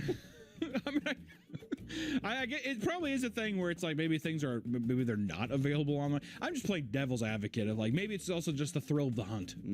Okay, that's fair. Right? That's fair. People like going. Yeah, I mean, there's things where it's like I could get online, but it's the idea of being like I come across it one day somehow feels more special in some weird chimp-like thought pattern that I have in my head. I don't know. While the San Diego Comic-Con and other large conventions have their own problems and controversies, there are a bunch of smaller local cons that are just as bad, if not worse. The biggest problem that many small comic conventions face is not having the money or the staff to put on a proper event. Superfan Comic-Con was a local comic convention held in Toronto, Canada. In 2014, that was a complete and total disaster. Organizers of the event estimated that there would be over 15,000 attendees, which drew many vendors and celebrities. However, on the day of the event, only 2,000 people showed up, causing many of the main attractions to pack up and leave due to low sales and feeling misled. Which, considering how expensive it is to lock down booth space, this is especially bad for those trying to actually make a living doing like the circuit and stuff, right? Also, people like a Toronto thing, I wonder how many people actually flew. Oh, yeah. Flew out of country to go there. I would say most of them. Also, 2,000 people is so small. Like in the grand, like I'm trying to picture how big the space is. Like the one in Kansas City has like in a huge convention space. I'm wondering if it's like just how empty and quiet was that convention. Very awkward, yeah. Yeah. Also, packing up early would kill me. I would just stay for the whole thing. Fuck it, I'm already here. I'll just leave my booth unattended and go like hang out in Toronto or something like that. A year later, at the Fanfare Comic Convention, numerous celebrity guests canceled their appearance because the organizers didn't have enough money to pay them to show up. And this has been a growing problem in the industry where even C-list celebrities were asking for like a shit ton of money and personal services to appear at conventions, making it harder for small cons to get good guests. Which also, here's the thing, fuck the celebrities. What's insane and totally criminal to me is that, like, let's say like a Matthew Lillard, whatever. That motherfucker's probably getting like 50 to 80 grand to show up for a weekend, right? And then he's having you pay 100 to 150 bucks to what? To sign a picture? To take a selfie with them? Is that the con making him do it though? I think it's just him. I think they're saying that by you coming here, they might take a small cut, but I doubt it. I bet you they're paying him and they're like, you can come here and then you can charge people to do that because we know that we're gonna put your face on a billboard and then it's gonna drive a shit ton of ticket sales is what I think it's gonna be. Yeah, it's just a way for them to drive ticket sales. That's all it is. I mean, hey, make that bread, I guess. And if people are willing to like pay for it, Who am I to say? I don't know. Despite not having the same resources, smaller cons still have tons of cosplayers and interesting characters who can ruin other people's experiences. While at a small con, a man in cosplay was waiting for his wife to return from getting an autograph when a morbidly obese, acne-ridden couple approached him and started taking pictures. The woman, who had a horrid stench, yelled, "I want all that!" and took a picture of his ass before walking away. Did we have to dig into their looks that hard? You have to paint a picture. Also, at a certain point, which this is obviously, I'm not saying that overtly sexual, but if you're into cosplay, like obviously going to someone and being like, "Oh, I want all that," it's a bit much. But I mean, are you not opening up people to just like take a picture of you? Yeah, I feel like if you're at a convention, as long as it's a normal picture. No, don't get me wrong. There are etiquettes to it. I've seen people go up and they're like, "Do you mind if I snap a photo?" Which is extremely polite. But I've also seen people like walk by and they'll like wait till they're behind someone and then like take photos of them. Not necessarily sexually of like their ass or anything, but I just mean like that they didn't want to have the interaction. Which it's like just so much creepier. And it's so obvious too, especially whenever the old guys like hold the camera like this. Adjust their glasses. Oh, what's also with when old people take pictures? They always have to look at it and then suspiciously look around. Have you noticed that? Every time I was at Comic-Con, anytime someone, they'd be like, it makes it seem like they just took a picture of something they shouldn't have. Yeah. Making sure they didn't get caught taking the picture. This guy just took a picture of me standing there. I looked at him. I said, "Oh, what's up, man?" And he didn't say anything. He just walked away. Can't you say hi to me? Fuck's sakes. One of the biggest attractions at any comic convention, big or small, is the celebrity panel, where guests can meet and interact with their favorite movie stars or comic artists. If you thought you could just walk through the doors when the panel starts, be prepared for a disappointing weekend. Regardless of the size, lines for these talks usually take hours, or even a full day to stand through to talk to one of these motherfuckers. In advance, with many fans pitching tents and sleeping overnight to hold their spot, to talk to like a guy from Supernatural. One of the actors from Supernatural. Oh, God, I hope I meet him. I love your show. Thanks. Oh, whoa, that was amazing. I mean, they cut people off, right? Oh, yeah. They realize like, oh wait. I think there's a literal count. Like I think that that's another thing that the cons will do is be like, on these specific days, how many people are you willing to sit through? And the other actors will be like, I don't know, how many are willing to pay? And after a while, though, I think that they do cut it off because they don't want to block shit, but I don't know. Because this is so common, most venues have specific practices to help prevent lines from getting out of hand. Line capping is when staff temporarily stop people from getting in line. Otherwise, they would wrap around the entire con venue and sometimes even out the door. And most venues also have security guards and staff walking up and down the line to prevent people from cutting or to stop fights. What remains is a cramped graveyard of nerds sleeping in the cold so they can be the first to receive their next hit of Marvel slop dopamines. Jesus, dude. Motherfuckers getting personal in this document. Holy shit. People camping out just to, like, you know, be able to interact with somebody that, I mean, at this point, though, you'd have to assume that these people are like, I love this actor. You know what's weird, though, is a lot of people I hear they wait in these lines for hours. And they're like, yeah, I mean, I like that one movie they're in. It's like they're not even that big of a fan. Oh, that's it's so bizarre. weird. There's some people where they're like shaking and they're like cry. Like, and I'm like, hey, obviously this means something to you that we don't understand. But to just be so casual, like, I have nothing else better to do. Well, there's some people who are like, oh, I don't know him, but he looks popular, so I gotta meet him. Yeah. There's like people like that mentality of FOMO, like if I don't do this, I'm missing out on something. Yeah, I'm gonna regret it. Guy said that to me at the convention. What? Well, he like went up and he's looking at the line that you had and he's just like, who is this guy? Is he popular? I was like, oh yeah, we're kind of popular. We have a YouTube channel. Anyways, was talking to him. He's just like, I don't know you guys, but I feel like I gotta buy something from you. I feel like I'm missing out. I've had people say it to me and I'm like, you absolutely don't have to do that. If anything, it'd make me more comfortable if you just didn't do that. I feel like you're just popular, I gotta buy something. I'm like, that's like the opposite. You should go to somebody who's not doing super great and help them out. You know what I mean? I'm still like a toy, like an oven toy. I just, here, take it. Take the wallet. There's no amount of time that's too much for passionate fans. Some are so dedicated, they'll go to great lengths to meet their favorite celebrity. The line to see Jason Momoa at the Basingstoke Comic-Con was a total disaster, as the event organizers overbooked the panel, leaving people waiting over 12 hours to get inside. To make matters worse, Jason left after one day despite being scheduled for the whole weekend, and numerous staff members were physically attacked by guests in line after being forced to hold their place in the sweltering heat. While those who stood in line were justified in being angry, the actual temperature was only about 77 degrees. And the report of the disaster claimed it was akin to Firefest, which blew it way out of proportion. A bunch of nerds complaining. Oh, Jason Momoa, I'm getting sunburned! 12 hours for Jason Momoa? Is that worth it? No. Besides like Khal Drogo and Aquaman, has he been in anything else? Minecraft, actually. Never mind. Minecraft. Conventions can often be a flood to the senses. It's not just loud sounds you have to worry about, however, because the stench is even more powerful. Like other events, comic conventions are no strangers to the smell of body odor and feces. Sweating at a con is normal. You're walking around all day, sometimes in layers of cosplay attire that can cause you to otherwise overheat, right? Or even just the amount of body heat in there, you're walking around and it is what it is. People are going to sweat. However, it's hard to deny that some attendees are simply unhygienic, no matter how many people want to blame it on the venue's bad airflow. God damn, fucking turn on the AC. It's like other people have sweatshirts on. Jesus. For years now, people have complained to the event organizers about the smell and even bring signs chastising smelly attendees that read, and I quote, "If you could afford the entry ticket, you can afford a stick of deodorant." Maybe that's just what people need sometimes, is a nice kick in the ass. At Comic-Con, however, you'll sometimes see things that make you question whether or not the attendees are even human. What? God damn. Well, at the New York Comic-Con, numerous guests reported seeing and smelling smears of human poop right in the middle of the show floor. How? Who did this? I've seen some people do some sneaky shits, though, in public. Oh, yeah. Quickly pull out their pants, and they walk off, and people like step in it and stuff. Or they do the waddle and they kick it out of their pants. Kick it out of their pants. The waddle and kick, you can get prison time for doing that shit, right? Can you? I would assume. For shitting on the floor? I mean, like, that's got to be some type of act of bioterrorism, you would assume, right? I've seen this one where this lady, she couldn't hold her diarrhea, so she like pulled her pants down and like shit in like the refrigerated like produce area.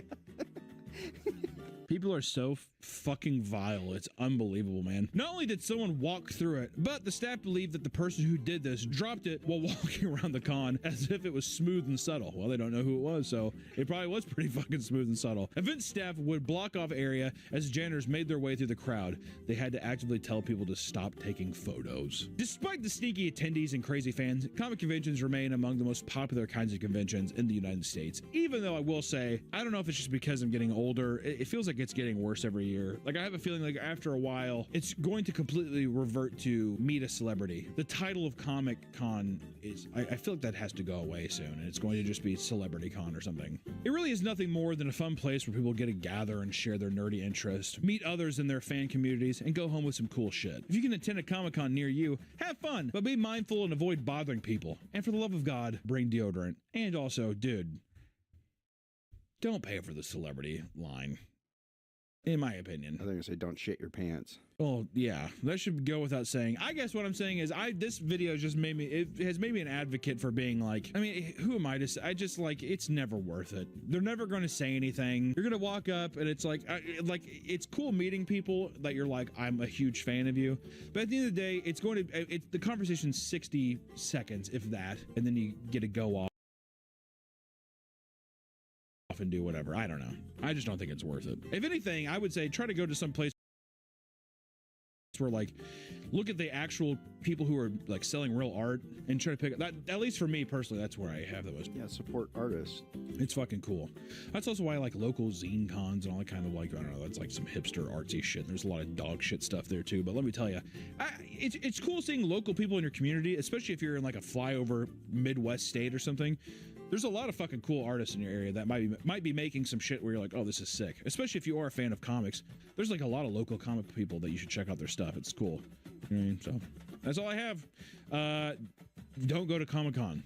Is that bad? I will say, can I at least say this? At our Comic-Con, thank you to everyone who did come out. Everyone was super nice. Yeah.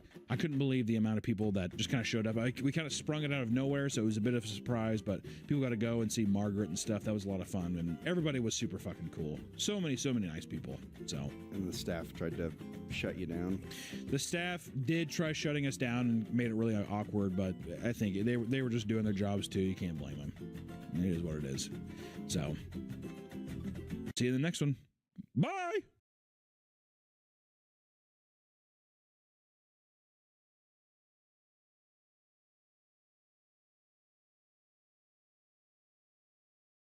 Welcome back to the Papa Meat channel. How you doing? How you doing? Coming and sitting down because today we're looking into the odd and disgusting world of storage units. Is stuff starting to pile up in your house? Are you running out of room? Are friends and family starting to make weird comments about your life choices? Fear not, friend. Because there is a simple solution that may only cost you roughly $20 a month, allowing you to relocate your hoard of filth elsewhere. So first off, love Storage Wars. Fake TV show, love it. Love Storage Wars. But then I've been seeing all kinds of videos online of verticals of people like, they find tons of money. It's all fake. I mean, don't get me wrong, I bet you there are storage units where people find some crazy shit, but I want to know what's some real crazy shit someone's found. I want some disgusting, depraved stuff, and that's what we're going to dive into today, all right? Storage units are a great solution for those with too many possessions. The services range from small rooms to large garages, and these labyrinths are found worldwide and hold all sorts of strange items. However, these large steel buildings are not as safe as you may think. From burglaries to insane tenants and even murder, storage facilities are the Wild West of urban cities with chaos hiding behind every turn. So grab your padlocks and steel boots as we get ready to lift the door on the strange ongoings of storage units. I lived in a storage unit for 2 months. How was it? Horrible.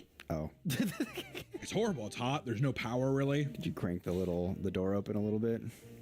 No. I was too afraid. Just lock it. I had like a little heater in there and doesn't matter. Don't even know that about my life. If you've ever watched shows like Storage Wars, which was one of the most popular shows of the 2010s, it goes without saying that there are all sorts of crazy things to be discovered in storage units. Storage Wars followed a competitive group of buyers traveling from auction to auction, trying to see who could make the most money with the units they purchased, right? $500 sold to the guy for $500. Now I need to make $500 plus more money for profit. That's the show. That's every episode. And there's some bickering here and there. It's trash television. It's also all completely fake. It doesn't matter. Still, eat it up all day. Love that shit. That's what I do. I watch Storage Wars on. That's what I do. Over the years, some of the people on the show have found insane things like rare art collections and priceless vehicles. And although this might look impressive, they pale in comparison to some of the stuff we are going to talk about today. Starting in 2018, a man who bought a unit for $500 and was so excited about what he found that he approached Storage Wars auctioneers Dan Dotson to spread the word. Inside the unit was a lock safe and took multiple attempts and 2 different locksmiths before the code was finally cracked. When they opened the safe, they were greeted with $7.5 million in cold, hard cash. I'd come. I'm not even joking. I would be leaking. I'd be oozing the honey. The maple is going down the tree. You know what I mean? It would be a beehive in my pants, is what I'm saying. Sticky. News of the discovery made it back to the original owners of the unit. Realizing their money had just been sold for less than 1% of its worth, they contacted the buyer with a lawyer offering $600,000 for the unit and the money. No. After intense back and forth, both parties settled on a reward of $1.2 million and the owner received their money back in full. He still got $1 million out of it, but I would have been like, I'm not fucking giving you shit. That's also why you lie. You lie and say, I found $3 million in a deal. I'm not going to tell people about the other $4.5 million. Come on. So wait, also, is this the owner of the original storage unit or the... This is the owner of that's like his unit. That's his money. So he's like, wait, what? Because he's probably like, I forgot about it. It's in there. No one will ever find it. Well, how do you not pay it? I don't know, but it's suspicious in my opinion. This is I feel like a lot of dubious activities, dude. How do we know it's real? That's the thing now. You can't trust anything. If anything, now I'm like, it's just a headline to give some good press. Many believe that the cash was unmarked and was being held in a locker to avoid the law. Storage lockers are typically used for non-perishable items, and while some are climate controlled, it's never a good idea to store food inside. During a routine lock check, a manager began to smell a funky, sweet smell emanating from a nearby locker. When they opened the door, they found 4 large 55-gallon drums. They slowly opened the barrels and found that inside the unit was over 200 gallons of maple syrup. Oh man. Can you imagine that? We gotta keep those. Relieved that it wasn't anything serious, they contacted the owner and asked why they were storing so much liquid inside the facility. The owner said nothing. The manager didn't remove the syrup, but did notice that bugs and other vermin were starting to hoard around the locker. I think they stole the syrup. I think it was a little syrup thief. So you think that these are people that like, they went to the Aunt Jemima factory. Yeah. Does syrup go bad? I don't think it does. I think about it. I'm like, I don't think I've ever seen bad syrup. Editor note: can syrup go bad? Editor, also, sorry, do some math. Aunt Jemima is how big? So if there's that many 55-gallon barrels, how much maple syrup is that? And is it worth the headache? I feel like that's like $400,000 worth of maple syrup. There's no way it's that much money. I'm gonna guess it's maybe a little over $1,000 worth of maple syrup. Like not enough to me. I'd like to have to carry the barrels in there. There's no way it's worth it. Oh, did we say 455? I was thinking like 55 gallon. Even then, you think that's $400,000 worth of condiments? It's a condiment at the end of the day. I love how high you price maple syrup, dude. A lot of storage facilities act as graveyards for deceased people's stuff. Once the person is gone, their belongings can sit there for years until the container is auctioned off along with the stuff inside. One of the most common finds is war memorabilia left behind by veterans. Usually it's old medals, uniforms, and guns, but on rare occasions, it leads to live arsenals being discovered, aka they have like a fucking bomb. Out in Rockwell, Texas, bomb squads were called to a storage space containing what they were told were live military grade munitions. When they arrived, they were greeted with boxes of hand grenades, old ammo, and even live tank rounds. That guy's just like, I want to take them. My business is not done. After safely removing all the explosives, they were taken to a nearby field and detonated. God, what a fun day. How sick would that be? Well, you got to use them. Look at your buddy. You're making my dreams come true. Oh, that's ooh. So did they get the watch? Yeah. The people blowing them up? Or I meant the people who bought the storage unit. Oh, they better. I'd be like, yeah, this is fucking bullshit. You better let me blow. I'd be like, you need to rent me a tank so I can shoot this. I feel like you can rent tanks for not that much either. There's no guns. Like they're not, but you can drive them. That's a lot of places you can do. You can like run over cars with them and stuff. Oh, but in a location, you can't just take it to your house. No, it's a. Oh, okay. No. No, the treads would tear up the road. The city would be very mad. It is unclear who the previous owner was and how they acquired such a dangerous collection. I like to think it was a Nazi. Why would you like to think that? Why does that like give you a smile of thinking that? I don't know, just I don't know. I said like. A little Freudian slip, probably. At a different facility in Pennsylvania, police removed nearly 60 homemade explosive devices. A lot of bombs in these storage. Kind of makes me want to steer clear of them. Now every time I go by a storage container, I'm gonna be like, motherfucker's getting ready to blow. Probably statistically, there is probably one storage unit with explosives in every single. I would say, yeah. If there's a storage container area, there's got to be one locker that has explosives in it. That's what they have in the contract too. There are probably explosives somewhere in here. I don't know. Sign here. Investigators discovered the bombs while investigating the owner for a massive Ponzi scheme. While searching his locker in hopes of finding more evidence, investigators instead uncovered explosives. In total, police removed 60 PVC pipe bombs and over 400 cardboard explosives. Motherfucker, a Home Depot terrorist. The owner, S. von Merchenthaler, was arrested and sentenced to 11 years in prison for illegal possession of explosive and weapons. That guy was starting a revolution. That guy was getting ready. I'm like, some bank just got spared because that motherfucker was going in with that Office Depot fit. If you go digging through people's stuff, you were bound to find creepy items that they didn't want you to see in the light of day. In Florida, a former medical examiner's dirty secrets were aired out when he defaulted on his storage payments. Dr. Michael Berkland, a medical examiner based out of Pensacola from 1997 to 2003, was fired for not creating proper autopsy reports. Uh-oh. Yeah, this does not sound good. My asshole immediately did.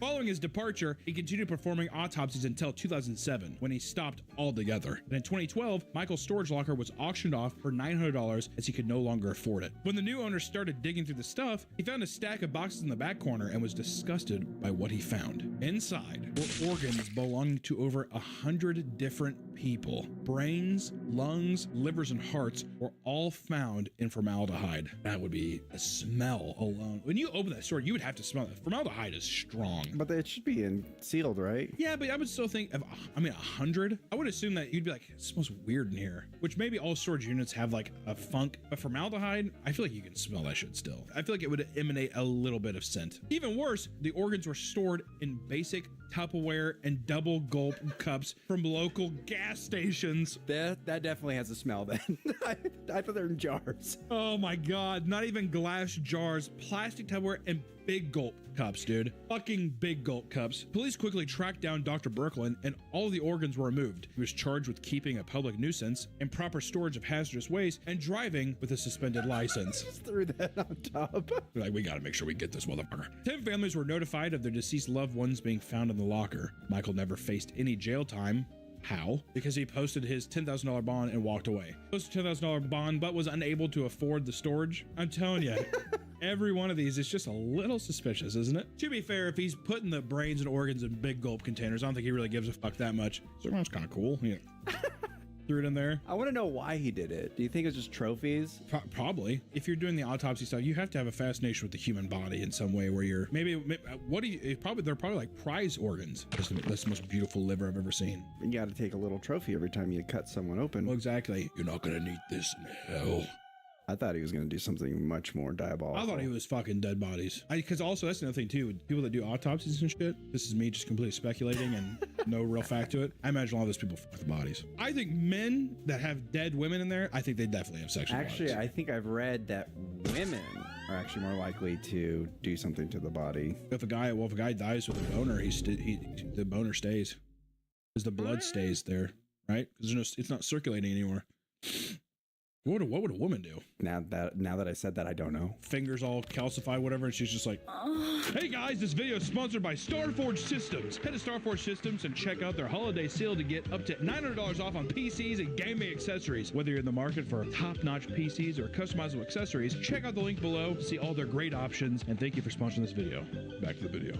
But Dr. Brooklyn wasn't the only one misusing a storage unit. While his story may have been the most grotesque, others have turned the spaces into makeshift homes. The price of rent has become nearly unaffordable across the United States, causing people to look for cheaper places to live besides being outright homeless. Many have chosen to move into storage units. Certain storage facilities offer climate-controlled units, plug-ins, and public bathrooms, covering all the basic essentials one would need in basically an apartment. With the average size of a container being 10 feet by 10 feet, that is more than enough room to fit a single bed and a small kitchen. Plus, storage facilities cover the cost of the utilities, so really saving some money. Granted, you're in a rat cage, but still, out of the rain. So long as you can afford the cheap monthly payment, you can live well within your means. And one woman chose to move into a storage locker after her rent was raised from $850 to $1,300 because the building had to be rebuilt after a tornado leveled it. Which I want to say, that's unfair. That's a huge jump too. My God, $800 to $1,300. Holy fuck. That was just an excuse to raise rent. Yeah, exactly. Well, we had to do a new one. I have to do it. It's like, fuck you, dude. Yeah, right. In 2021, Mayfield, Kentucky was hit by a massive tornado that left most of the town in ruin. Angie paid her rent by driving for Uber Eats, Grubhub, and Lyft, and was barely making her rent.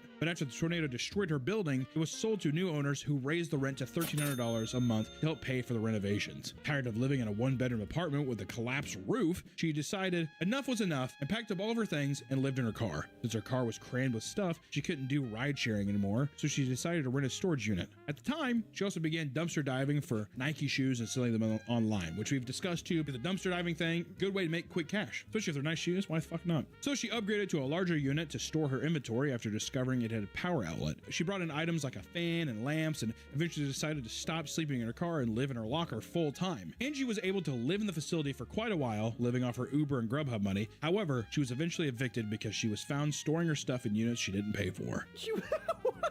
All right, Angie. Angie was she was rolling hot. She was like a Scorsese protagonist in a movie, and then that's the thing that flew too close to the sun. To make things worse, she lost her Uber and Lyft license because of a DUI from 34 years ago, and has since moved to a different, cheaper storage facility where she lives now. I want to say that's fucking bullshit. 34 years ago I had a DUI, and that's an Uber gets me for that. Word? How about you fucking forgive and forget, dude? People must have complained that they maybe smelled alcohol on her. She keeps putting stuff in my storage locker, and I think she's drunk. What if it was that? On TikTok, a couple went mega viral for showing off their elaborate home inside a storage locker. Leyland Brown and his partner run multiple social media accounts under the name Fullest Nest and have gone viral because of a video showing off their storage unit. Hidden behind a wall of boxes was a full-blown apartment, complete with a couch, dressers, and a small kitchen. Leyland claimed he could run through the halls for exercise, use the bathroom whenever he wanted, and play loud music without disturbing anyone. This video would not only build his online following, but also get him kicked out once the property manager saw the video. Following the move out, Brown and his partner had been living in the woods inside a tent and getting continually evicted because he would post where he was squatting on private property. Buddy, give up the social media thing. That or lie about your location. Holy shit. Today, the couple lives permanently inside a hotel room and uses generous donations to help them stay out of storage lockers.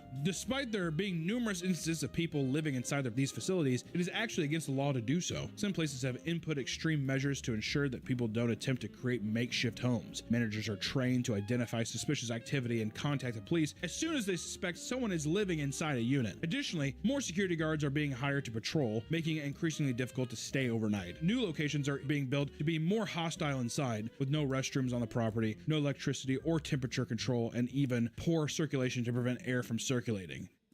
excessive. It really seems like storage facilities are growing more heartless by the day, and the staff shows no sympathy, which comes across some as dehumanizing. If someone's just like, I want to rent this unit, I'm going to stay inside. I'm storing myself.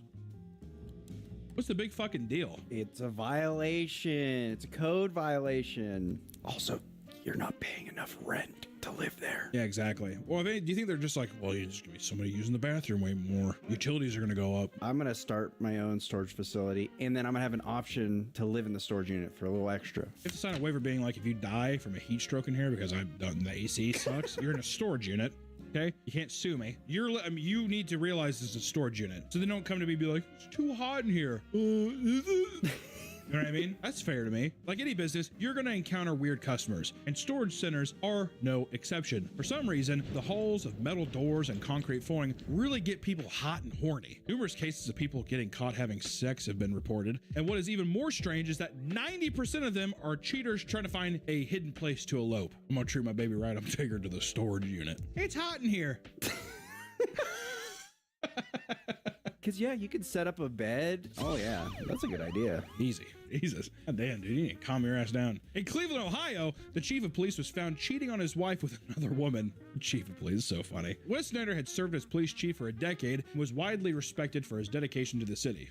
Definitely respected by somebody. That all changed when workers at the storage facility noticed that he and Sharon Marr, a city nonprofit employee, were entering a unit together for 60 to 90 minutes several times a week. God damn, good for you. God damn, 60 to 90 minutes. This boy knows how to put in some hours. I mean, like, realistic, I was gonna be like 20 minutes. When the staff opened the doors, they found the couple having sex in a makeshift sex dungeon. The dirty deed took place on a rug with pillows and blankets. Other things like alcohol, baby wipes, paper towels, and hairbrush were found inside. God damn. It's very depressing. It's a very depressing clocker. If you're the chief of police, can you not, can you not get a bed? Get a hotel, dude. God damn. A sex dungeon, too. I mean, it really is. It's just a thing where it's just like, this is our fuck shack. I call this the raccoon trap. After 33 years of service, quickly resigned, and both parties issued an apology to the city council. I wouldn't have fucking resigned. Oh, so what? I have a storage unit where I sometimes I go there by myself and I beat off. Crime rate's low? Is it not? All right, well, good luck when this city goes to shit. Oh, man. It's becoming more difficult to be at a storage unit when nature calls. Bathrooms are now private use, and this has left some tenants to leave their shit elsewhere. At one facility, workers were alerted by a bucket found in the middle of an aisle. When they found it, they witnessed that it was filled to the brim with human feces. Filled to the brim. Do you think that's an exaggeration, or do you think it was just right to the... Oh, I think, yeah. It's like, you know those videos where they're like the men doing the water challenge with a cup? You're on a very gross tear today, dude. He was conveniently found in an aisle that didn't have a working camera, and it is believed that the person shit there on purpose. They're making a statement, dude. At an outdoor facility, a property manager hopped on his golf cart to patrol the grounds when he found a t-shirt discarded outside a unit. He reached down and tossed the shirt into the back of his cart, only to be hit by a spray of cold diarrhea. What? Someone had used the shirt as toilet paper and covered it in feces. So everyone that's watching this video is clicked off, right? Yeah, at this point. They're gone. I'm talking to no one now. Online, multiple people have come together to tell their stories of how people will simply poop in trash cans or next to fire hydrants, like a dog. Another manager complained to having to deal with a serial pooper who stalked the grounds at night and pooped on buildings and the streets. Goddamn serial shitter's back. You think he like shows up there, like the sheriff's like looking at it? What is it? He's just like, I know who that's from. It curves to the left the same way. Poop is the least of the staff's concern because tenants are regularly found passed out or injured near their units. The owner of a storage facility was alerted to a specific unit after smelling smoke in the hallway. Smoked himself out. When they opened the door, they found the owner on the ground unconscious and a jerry-rigged kitchen cooking food. Got a big old like pork chop in there. Nothing I love more than cooking a pork chop in my storage unit. The renter had set up a hibachi grill. What? He was practicing? The renter had set up a hibachi grill and covered himself in the grill with a blanket to mask the smell, but asphyxiated himself with the smoke and fumes. What a dipshit. He's doing that thing. He's like, dude, I'm doing that onion ring volcano. He's like, that's awesome. His just blacks out immediately. A similar situation occurred during what the owners referred to as a dead body walk, when one of them discovered a customer passed out drunk in the middle of the aisle. The owner was drawn to the man when he found a long extension cord that spanned nearly the entire building. When he found the drunk, he passed out with a beer in one hand and the other down his pants. In front of him sat a TV and a VCR that was playing pornography. What a king. Wait, so he was fucking jerking himself off with the He bottle? brought an extension cord over, he was plugged it in, he was beating his dick off, getting drunk. He's like, ugh. How do you wake, even if no one found him, how do you wake up from that? Yeah. What am I doing? Why do I keep doing this? The VHS has popped out because it, like, you know, it stops, it rewinds, and it pops out. And he's sitting there, he's like, pushes back in, round two, takes his onions, covers himself in a blanket. The police were called, and the sound of sirens woke the man up, giving him just enough time to hide to one of the empty units. He had previously been given keys to all the vacant units in the facility after helping the manager move some things. What? Oh, now he's the key master too. You helped me move a box, so here's every key to every unit. The same man had been seen just a few days earlier, naked and unconscious, in front of a different unit, but no action was taken. Damn, dude. That's a minotaur. That's a labyrinth I would not want to walk into. Can you imagine, like, sitting there and grab your stuff? I'd be scared. I don't know. I'd run away probably. If I saw a naked passed out guy, yeah. Well, I'd probably call 911 because, like, hey, there's a dead naked guy. After the police left, he emerged from the hiding and confronted the owner for calling them, only to be kicked off the property for living inside the unit. I like how he had the audacity to be like, dude, really? Or you're gonna call the cops? Cool, man. I thought we were cool. He has like a giant keyring. Does this mean nothing to you? I'm never helping move your Hot Wheels again, man.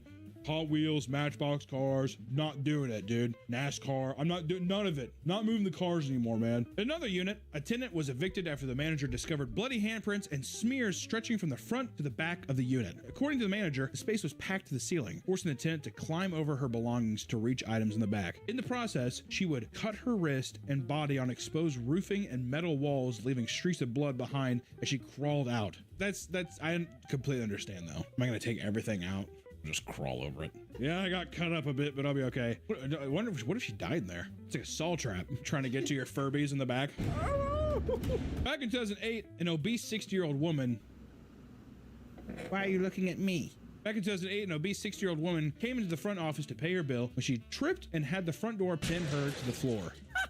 What does that even mean? How did it pin her to the floor? I'm guessing she like tripped and the door broke and then And staff rushed over to help her up.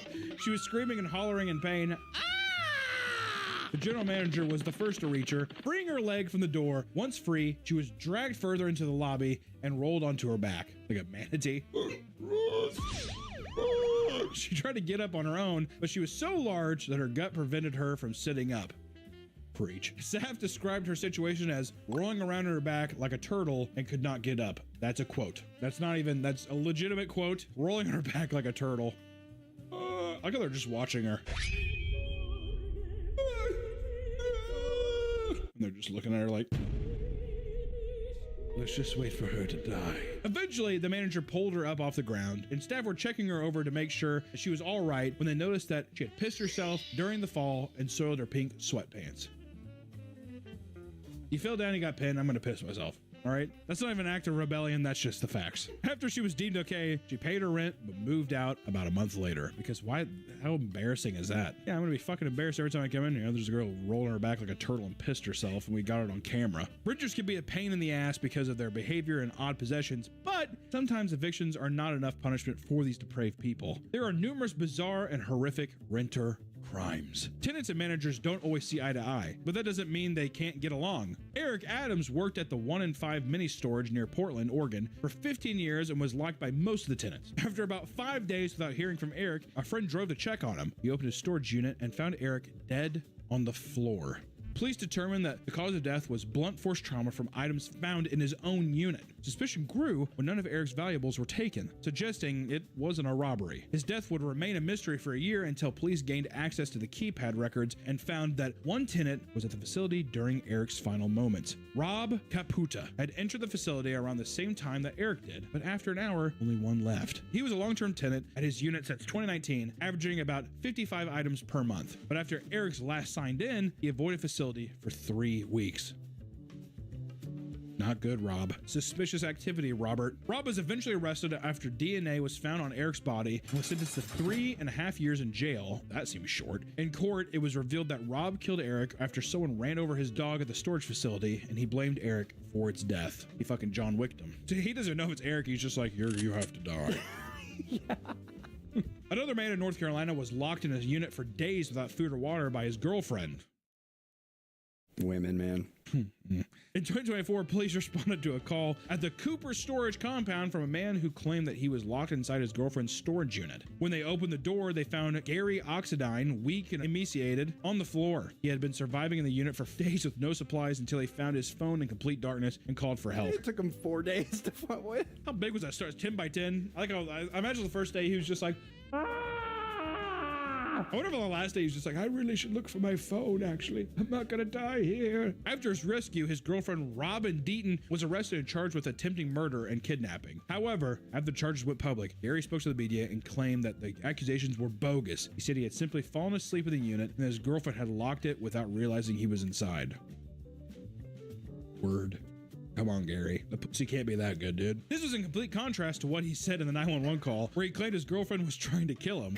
When the case went to court, the charges were dropped after Gary had admitted to lying, and the couple was able to walk free. I'm telling you, that is some diabolical fucking sniz, dude. Holy shit. That snoo is better than Kobayashi. If you think padlocks are going to keep your stuff safe, then you're mistaken, because break-ins happen all the time at storage facilities. A traveling nurse in Colorado had $80,000 worth of stuff stolen over an 8-day period from Extra Space Storage. She lost furniture, medical equipment, family heirlooms, and even her engagement ring. Police responded to the break-ins and added her case to the long list of 55 previous incidents reported at the facility that year. Since the incidents were reported, no other break-ins have occurred, as the facility upgraded security. Oh, did ya? With what money? $80,000 worth of stuff is what I think. That's what I'd be suspicious of too. The people that work there, they see you bringing in stuff. What is this? Oh, just like my grandpa's baseball card collection.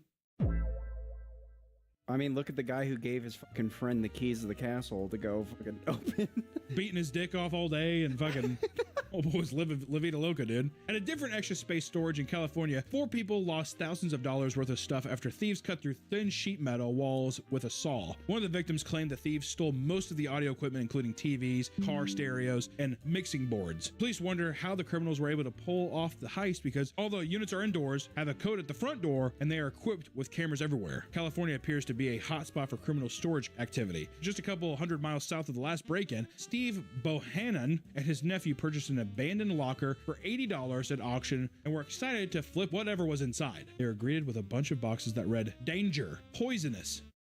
What is that, Uncle?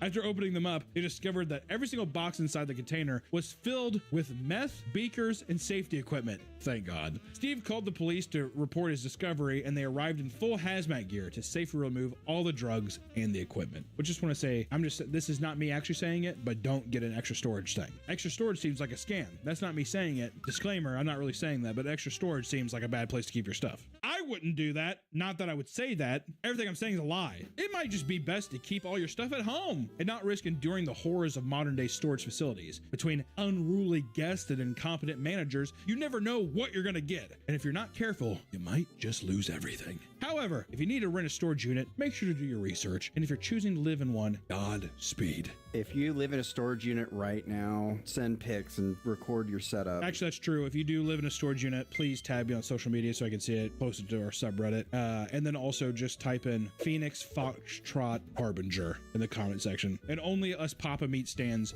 will know what you're talking about. Godspeed. Phoenix Foxtrot Harbinger.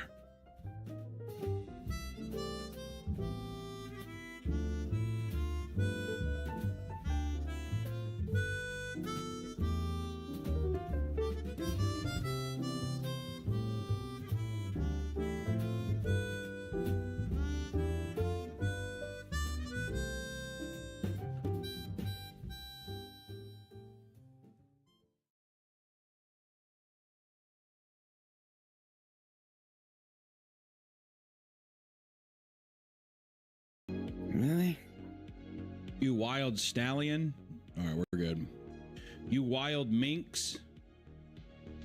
You crazy bastard. You big dog. You big dogging me, bro? Yeah. Is that what you asked your lesbian barber yesterday? You big dogging me, bro? Yeah. So why are you big dogging me? Stop big dogging me, bro. She said, let me grab the clippers. She's like, you want to go down to a 2 or a 1? I don't really know the difference between them. All right, we'll start with a 2, and if you don't like it, we can go down to a 1. I want a 4 though. I would really like a 4. You gonna get what you gonna get. Gulp. Okay. Open up. You say open up? Mm-hmm. Kind of haunting. A little bit, yeah. She liked it though. Telling your... Ew. Oh yeah, I don't like that. Never mind. she liked it though. She liked it. God, dude. I'm such a fucking disgusting slob. I got all this fucking hair all over me. Got hair? Yeah. Like dog hair and shit. Oh. It's not very pog. Hello, everyone. Welcome to the Friday stream. The weekly Friday stream, boys. We're hanging out. Nick got a new haircut. Nick said that the lesbian barber was hitting on him. I don't really know if I necessarily believe him. She was. But I figured that I would open up the floor to at least discuss Nick's new haircut to see what everyone thinks. Because I think he's looking pretty suave. Thanks. She had to cut it 3 times. Why did you have to cut it? Why 3 times?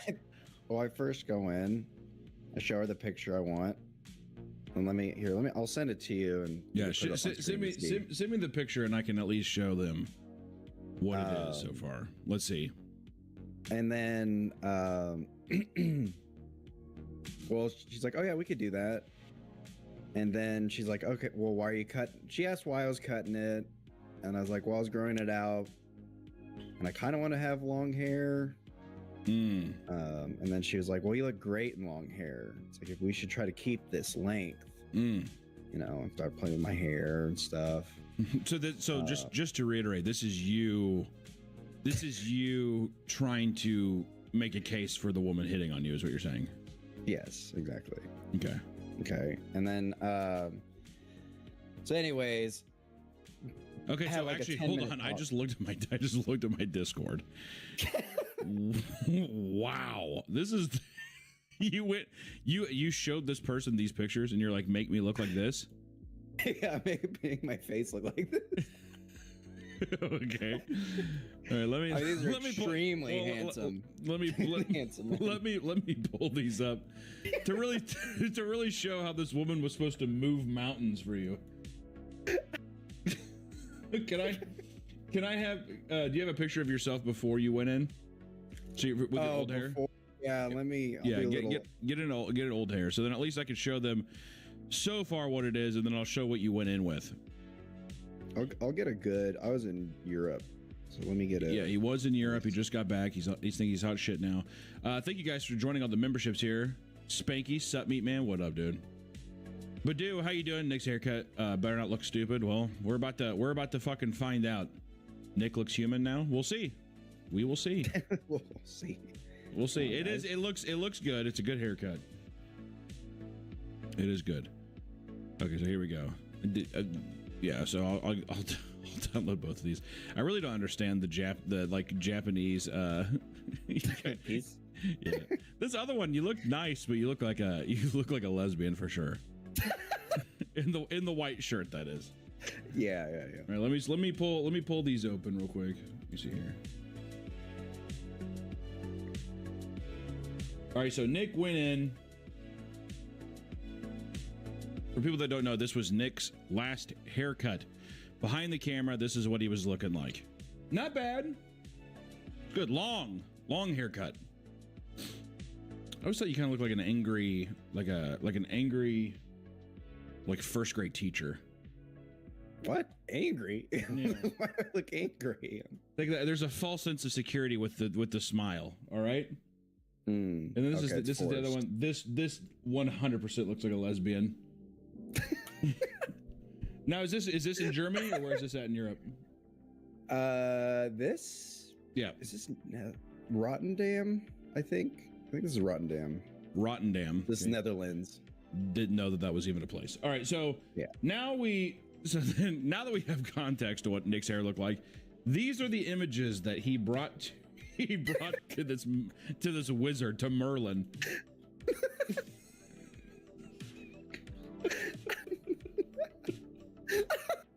He said, can you make me look like this?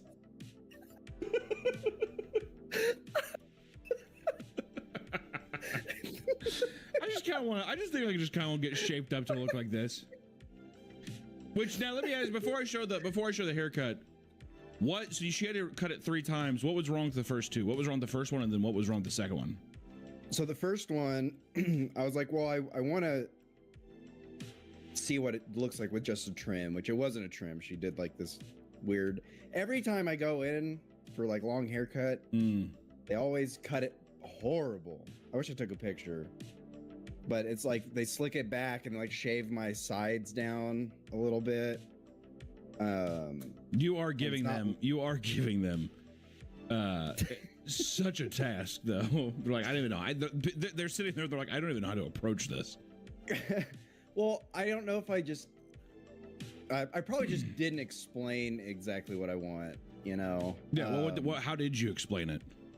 Well, I was just like, well, I want it like layered, and you know, just like, I just have so much hair. And she's like, yeah, it just all falls in the front, and it's just, it's just too much, just too heavy. So she's like, we're gonna trim it back. And I was telling her, like, I was trying to train it to go backwards, which was, I guess, the mistake. But anyways, let me try to find a picture of a different haircut because it looked very similar. And anyways, I was just like, God, it sucks. This is awful.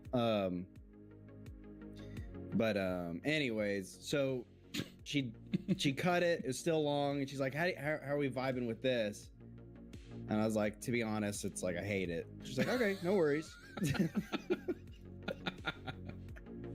So then she so then she's like, we'll go with the actually, wow, this is way shorter than I thought it was. So anyways, we'll show this picture. This is a way worse haircut, but we'll just kind of show this one to kind of paint this. It was a little longer than this. Let me see. I always forget that you look like a completely, this is one of the most least flattering photos of you. I don't even know why you keep this photo.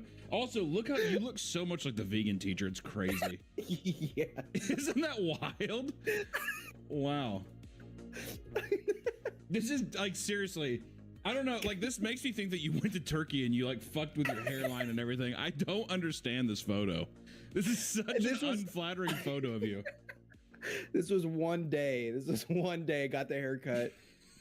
Probably paid like $45 for this. Hated it. Paid $45 this. Did they go and be like, you could really rock a mustache, or how did that go? No, that was me. I was I gotta say, I mean, like the vegan teacher haircut looks much better.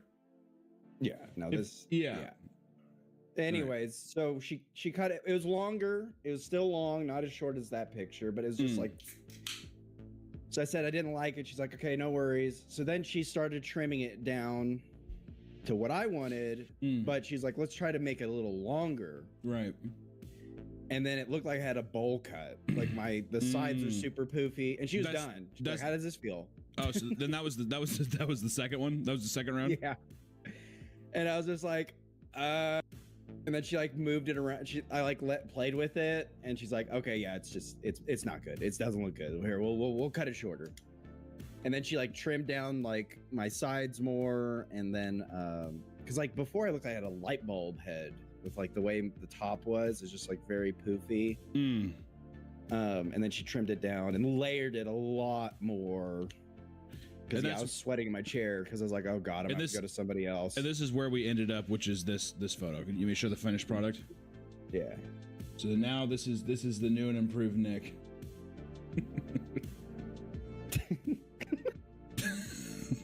and you know what? It's a nice haircut. It's not bad. He has a couple. He has a couple deal here. Go back. Can you imagine? Can you imagine waking up and this is sitting next to you? Good morning. As you say, you definitely you perked it up right here like a toucan or whatever. But I would say this is the more natural look. yeah. Now this is what I was really curious about. Let's look at these side by side to see how she did this. Let me see this. You know what? I would say not that far off. I think she did a good job. Yeah. Now I need the plastic surgery. I need to look smacks. You do need to. This is 100% an AI picture, by the way. The thing you gave her, that is 100% an AI human. Like without a shadow of a doubt in my mind. And now that's a real picture. And now I want to know, because he came in today. He came raising hell today, ladies and gentlemen. He said he came in. He's like, oh yeah, she was my barber was hitting on me. And I want you to explain how, because I'm still, not only am I not convinced, because just once again for context, every time Nick gets a haircut, which is like maybe once every 2 years, he comes in swearing to God that the person giving him a haircut was hitting on him.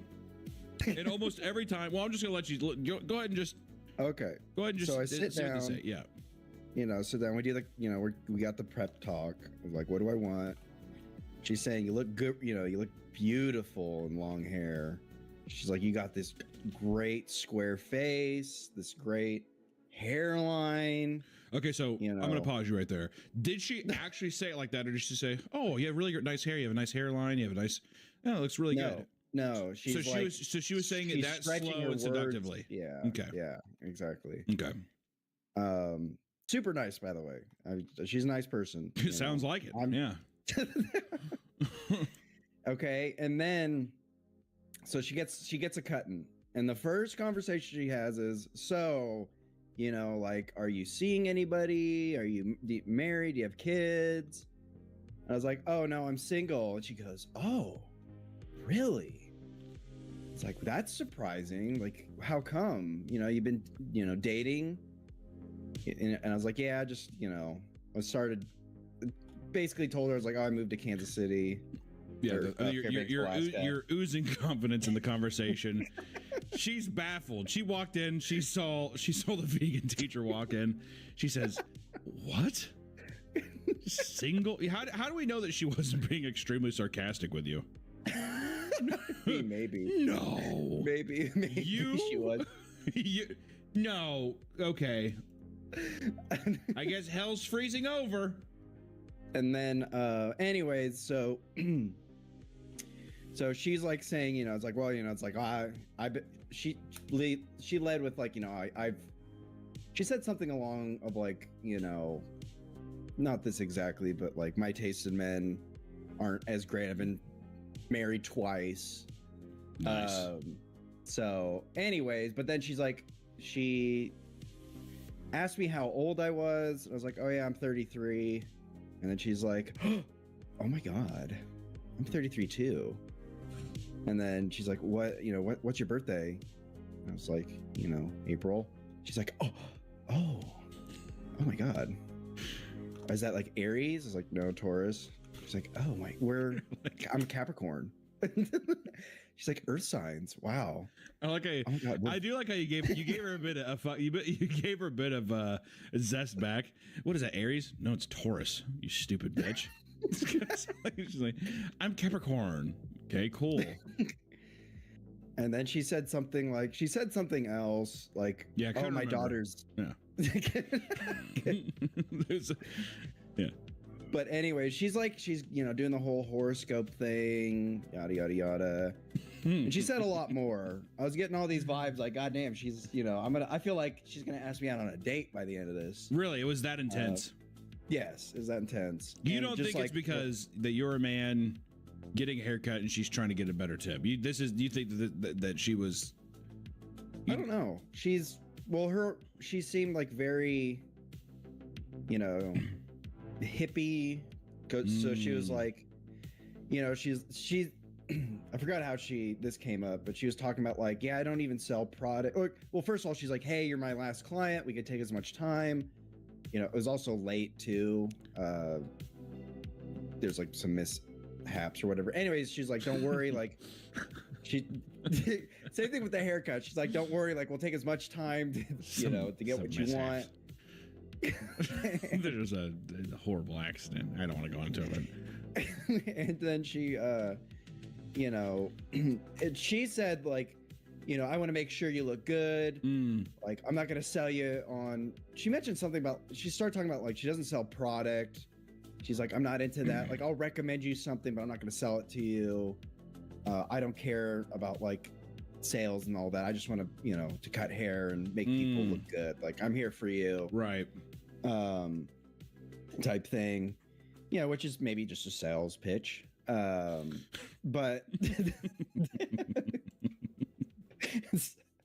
but yeah, it was just like she kept saying like, oh, we're so like on the same wavelengths, and then she started talking about like, some weird word I can't even remember, but she's talking about like the Antichrist or something, like religious thing about how like a lot of Christians are believing in this false god that's the Antichrist. I forget the word was. So what the fuck are you talking about? So how did this pop up? I don't. She just started talking about it. So out of nowhere, she just started saying, "Oh yeah, so people are believing in the Antichrist." Is she fucking Peter Thiel? Lord. She didn't say Antichrist. It was something else. It's like I can't. God, I wish I knew what the fucking word was. Well, also here, this is a heavily upvoted comment. Someone says, or Kate, which I don't know, maybe I think that she's jealous, but says Nick confusing basic human chit chat for unrequited love for him is just right on the money. Now, how do you respond to maybe skeptics that say that? I will say the big meme is that guys, one, they can't tell when someone's hitting on them, and they also think every girl's hitting on them. So, I will take it. After the whole. You currently. I have a poll up right now. The chat is relatively split. 42% of people right now are saying yes, and 58% are saying no. You're neck and neck with somebody. All right. I say this is so. After the whole thing, yeah, I would say no. She wasn't hitting on me, but I'm still not sure because she mentioned her husband. Because it was just weird. When you said it though, she did not seem happy. She seemed like she was like, no. You need to help me out of the situation," kind of thing. Well, that's she kind of painted it like, oh, I've been married twice, so I assumed, oh, she's been divorced twice. Also, too, a person willing to admit that so openly, you know what that makes her sound like? To me, that really, she's like, oh, I've been divorced twice. What I really hear, though, Nick, is I'm a girl who likes to make bad choices. Yeah. Oh, she said that. She said, I'm not very good at choices, and based on my was she grinding her ass on your lap the whole time? Huh? No. She's like, you're like, I don't know. I think she was trying to give me some signs. Fine. My mistake for trusting the wrong people. I was just saying, right at the beginning, she's hitting on me. Who are these thugs? I do think it's funny because we got a $25 donation from Kevin that says, "Don't listen to the hater. She wants you, bro." I like how all the guys are like, "Dude, she fucking wants you bad." All the girls are like, "I think she was just talking to you." Sure. You're like, "I don't know. I'm not sure." Yeah, I mean that's 100%. You know, Wait. I don't know. I think that's the power. Okay, with like the woman-man dynamic is that in any form of sale. Exactly, a woman is going to use just demonic, demonic tits and pussy and ass to sway me into falling head over heels and being an innocent boy,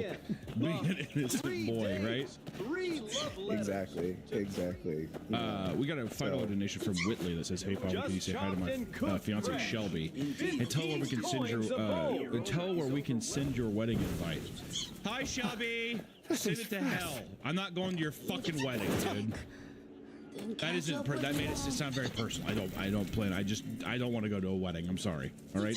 Weddings are worse than funerals. I'll be completely honest. Is that not right? I mean, am I wrong? Just one more. Even being at your own wedding is like pretty fucking mid. It's like a very mid day. All right. How much for the charcoal? It's supposed to be the happiest day on earth. It's not. It's really not. I've had happier days than my wedding. I've absolutely had happier days than the wedding. And I think my wife would say the same thing. We've already offended Master Jin. I hope she's watching this. Yeah, better work. Here's the thing. So if you did think that she was hitting on you, though, Nick, would you go back again for a touch up and be like, "Is it even really that easy to track down?" I just thought I was kind of catching some. I thought I was catching some signals you were throwing out. Am I crazy? Or because she's married, would you respect that?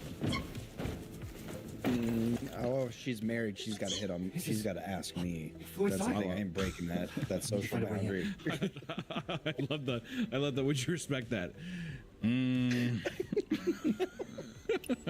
That's who he wants. Well, for me to slip in. I guess if I have to respect it, I will. My whole thing was like, man, I hope she doesn't ask me out on a date because I don't know how I'm going to respond because I don't want to. How many times have you been asked out on a date by a girl? That's what Never, not once. And see, ladies and gentlemen, this is why I love men's brains. Is it's always just like, it's gonna be uncomfortable if she asks me out right now. It happened. Yeah, her pussy's all wet from getting me a new haircut. I feel so weird. Be like, baby, you did this to me, baby. Come on. But I was like, well, maybe. Yeah. But she never did, so it's a pipe dream. Yeah, really. You dodged a bullet with that one. I mean, I think you know what's fucked up. I think if she did, well, actually, did I ask you this? The number one question is, did you find her attractive? No, not physically or not physically or emotionally. Yeah, it's very nice, very nice. Oh, okay. Okay, message received loud and clear. I'm gonna message you sent right now. And just say yes or no. Oh no, she wasn't. Okay, all right. No, she was not. She was actually very fun. Okay, well, just immediately. You immediately sold my message down the river. Okay. God. All right. Well, you know what? Whatever, man. Hit him with a good personality, then. My God. No, but she would. Like I will go back for another haircut. Which is not my business, which is very cool. I love it. I hope that somehow she finds this video and then next time you come in and you're like, hey, happy to come back. I just thought you're cool. She's just like, what the fuck were you on about? She's like, I was just talking to you. Oh, also, well, there you go. I don't know what else to say. Besides, also, I will say, I think the haircut looks good. The haircut looks good. It looks solid. You should be very proud. Proud of that haircut. Thank you. What was the first name of your barber? I won't give that information away. You can't say someone's first name? Okay, nope. No, all right, fine. I'll say the first letter. B? If I guess it right, will you say yes? There's a whole I'll get one guess here. Yeah. Brittany. Oh my God. Pretty handy. Yes! I love it. So good. We're not gonna say where it was at or anything. That's really funny. We got this in the mail. I haven't tried it yet. We gotta send some grog. Grog America. Look at these fucking grifters, dude. I was looking at this. I grabbed 2 cans out of my fridge. One was a Grog America, which I think we had a. It was so obvious. Okay, well, there's also Becky, dude. I mean, there's other fucking B names for women. Grow up, man. 60% alcohol. That's pretty heavy, right? Oh yeah. Looking at some of these in the back here, I just want to point out that flowers, 120 calories. Now, see, my beautiful, nutritious Mountain Dew is 170.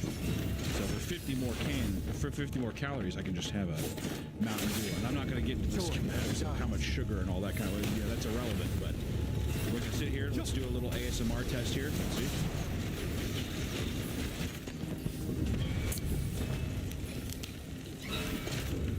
Did you like that? I didn't even hear it. I think Discord muted it.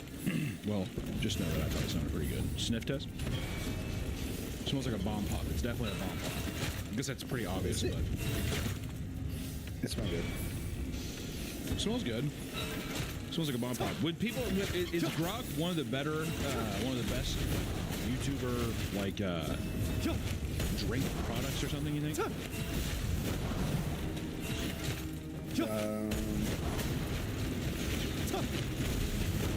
The bomb pop? That's pretty good. I'd put it up there. Like as a flavor. No, I was just saying Grog. Do you think Grog is Oh, Grog. Do you think it's one of the better YouTuber drinks? YouTube products. I mean, I'm not a fan of seltzers and shit. Yeah. This one, it wasn't bad. It's pretty good. Tastes good. But why are you stopping? Is something I nearby? tried their other grog, and it wasn't. I didn't like it. All right. Well, you heard it here first. Nick hates Australia. He hates Australian YouTubers. Certainly lavish. I just said I wasn't a fan. It's pretty good. Hunter approves. I think it's good. Yeah, I think it's good. You think it tastes like a bomb pop though, like fully? No, I don't think that it has like a full. It tastes kind of just like cherry to me. That's what. Yeah, it tastes definitely like cherry. Yeah, I will say though that this is it's not bad. Like I would 100% drink that. Compared to other seltzers I've had a lot of seltzers where they wouldn't be paying this. You know what? This is gonna sound probably pretty fucking stupid. You know what? A lot of seltzers taste like to me is like a fucking gin and soda. And I fucking hate gin. I hate gin so much. Carbonated fucking acid water. I hate it. It's not bad though. I mean, like this is not bad. I would say that. I think I want to say I had a peach one before this. Peach grog. How did you get in here? Maybe it's been forever since I've had one, but I will say the peach one I like a lot. It has more of that actual punch. I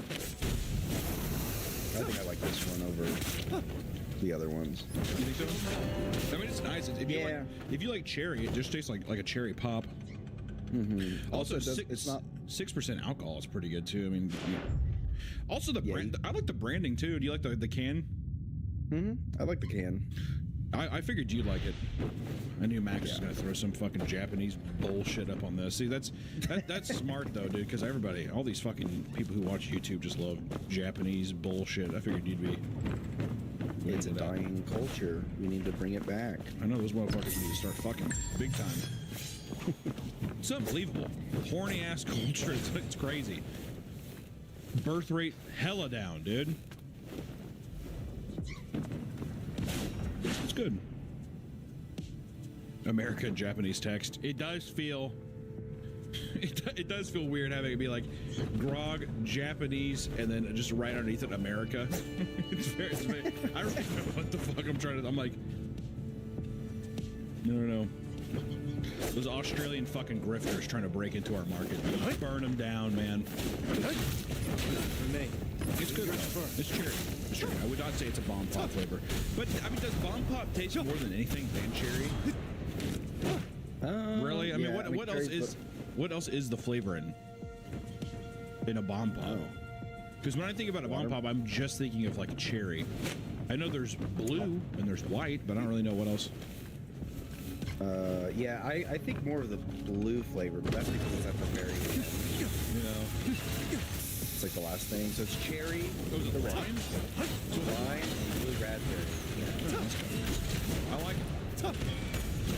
Looking forward to a new Creep TV episode with you and Mr. Green. Are you allowed to say if one's on the table? Yeah, I think we're uploading. I don't know if it's just Patreon or if it's going to go up on the actual YouTube channel.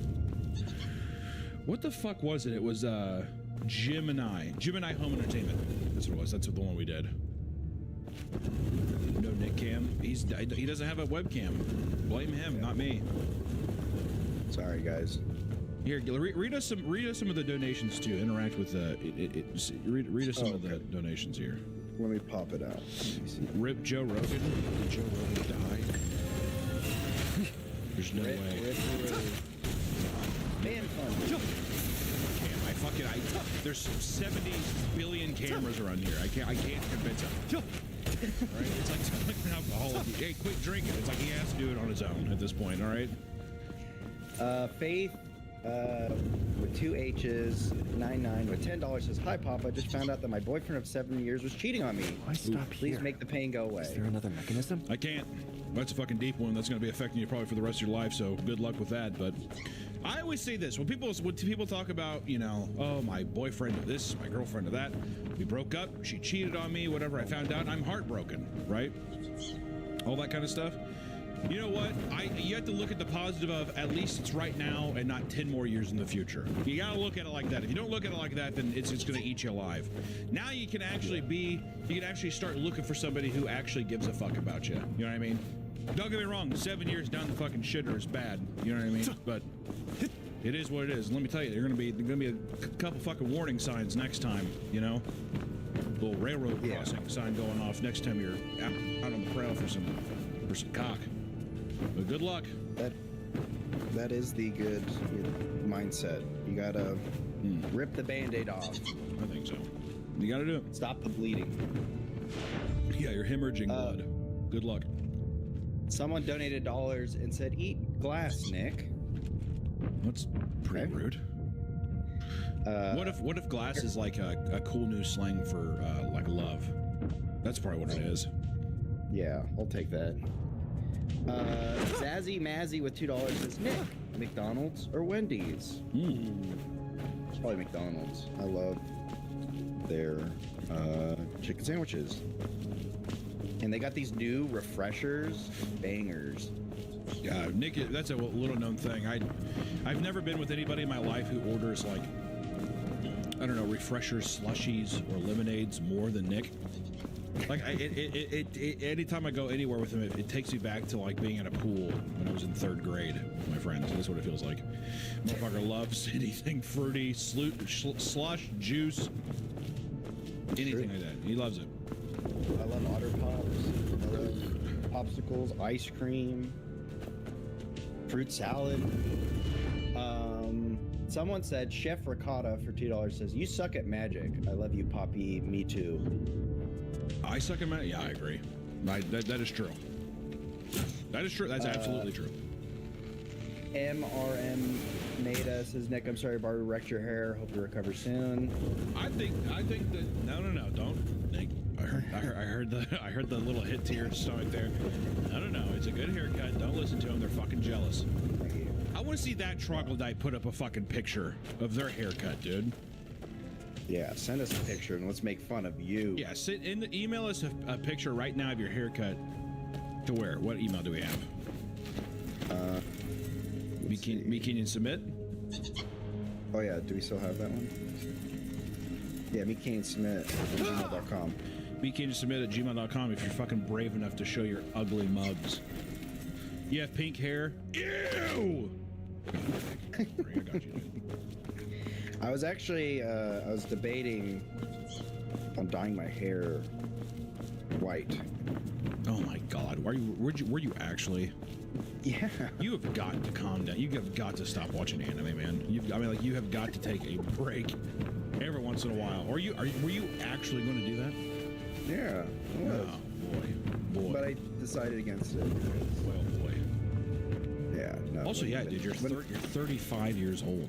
Maybe I would say maybe if you were like, hey, he's 20, he's 21, whatever. You know, you see all these fucking young YouTubers doing that kind of shit. They all paint their nails and everything. I'm like, hey, you know what? Live in La Vida Loca while you're young, but you're middle-aged now, man. You're a middle-aged man. You can't do that. Also, you wear polos. You wear polos, sweatpants, and Skechers. A white hair is not going to bounce well with that, dude. Hey, Papa, can I get a Twitch unban, please? Hell no, dude. One and done. Do you have the password to that? Because I don't. I don't know. Maybe Harry does. Okay. We'll send it to... We'll do this different one. We'll do... Send it to papameateditor@gmail.com. Hunter, where did you get your martyr shirt? It's Instagram. All of the horror movie shirts that I have are almost all Instagram pages that I follow. And a lot of my magic shirts too. There's so many Instagram pages. Like Dungeon Runes has has a bunch of good metal and magic shirts. Is really good. Rucking Fountain has really good drops. Cavity Colors are pretty good. They're loud shirts, but they're pretty fun. Graveyard Goods is pretty good. You have to be careful. I did an Instagram Cult of Cult is really good too. I like Cult of Cult a lot. Yeah, they're nice. Yeah, and they're good quality shirts too. I think they use comfort colors. It's good. Oops. I bought something from Instagram, and they charged me like $300 after my order. So what? I had. Yeah, what did you order? Was it because all the things I just listed, those are like online stores pretty much versus just a single. Yeah, this is a store. It was like a Japanese. I bought it. There you go. What the hell is this? What did you just send me? These are people sending in their pictures. People are just actually sending in their pictures. These are the people watching our stream right now. Yeah. Wow. Look at this. There you go. I'll put up one while we talk for a second. Who is this? This person up on the screen. What's their name? Let's see. That one? That is Jackson. That's not true. Yes, it is. So he's wearing a hoodie that has his own name on it? Well, it's spelled Jaxon. All right, dude. All right, man. Also, if the people look, because he looks like he's 12. I don't know how old Jackson is. If they're that young, don't send me. I don't want to see older people. I don't even know what the hell this is. The lips on this person is insane. That is crazy. All right, there we go. Now we at least have. I live in a world where I pretend that all of my viewers are 30 years plus. They're all like relatively 10-ish years or so younger than me, so they're cool, you know. Because if your fan base is too young, then you feel like you're like, well, I make slop, which I do. Don't get me wrong, we do, but still. I kind of. This guy is kind of stop sign in his room. Fucking little dartboard in the back. Little Turtle Beach headset.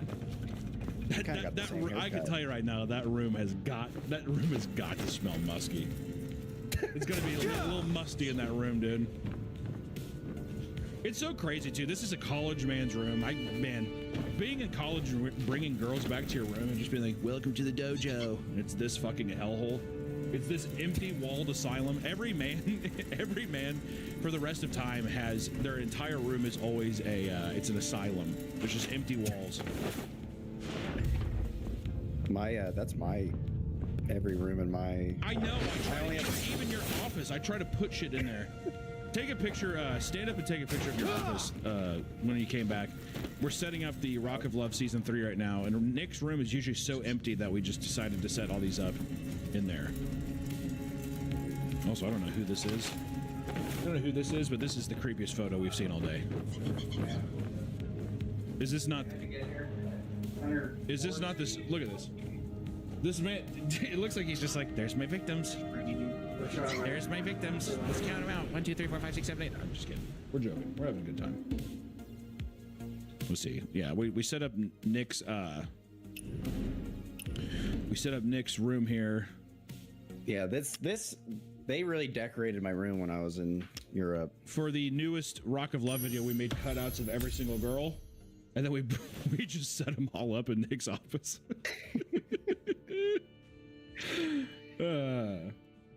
I have exactly one thing in my house on my wall, and it's my dad put it up. Let me see if I can get a picture of it. What are these up here, Nick? What is this? What's what?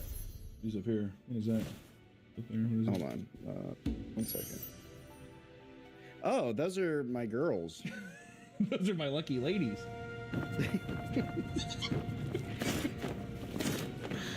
Yeah. Let's see, where is this? Did I take a picture of it? I'm looking for a picture. Dun, dun, dun, dun. Just keep reading deals. Oh, okay. Keep reading. Keep reading and keep reading. We have a lot of very attractive fans here, dude. I didn't know we had a whole fandom of mogging people. Who would have thought? I did. We have the most attractive good. fan base. That's true. Do you think we have the most attractive fan base on YouTube? Or no? I like to think no. I think. Come on, man. If we're being honest, you're supposed to fucking lie a little bit. No. But I'm not saying we don't. But you're saying the most? Yeah. No.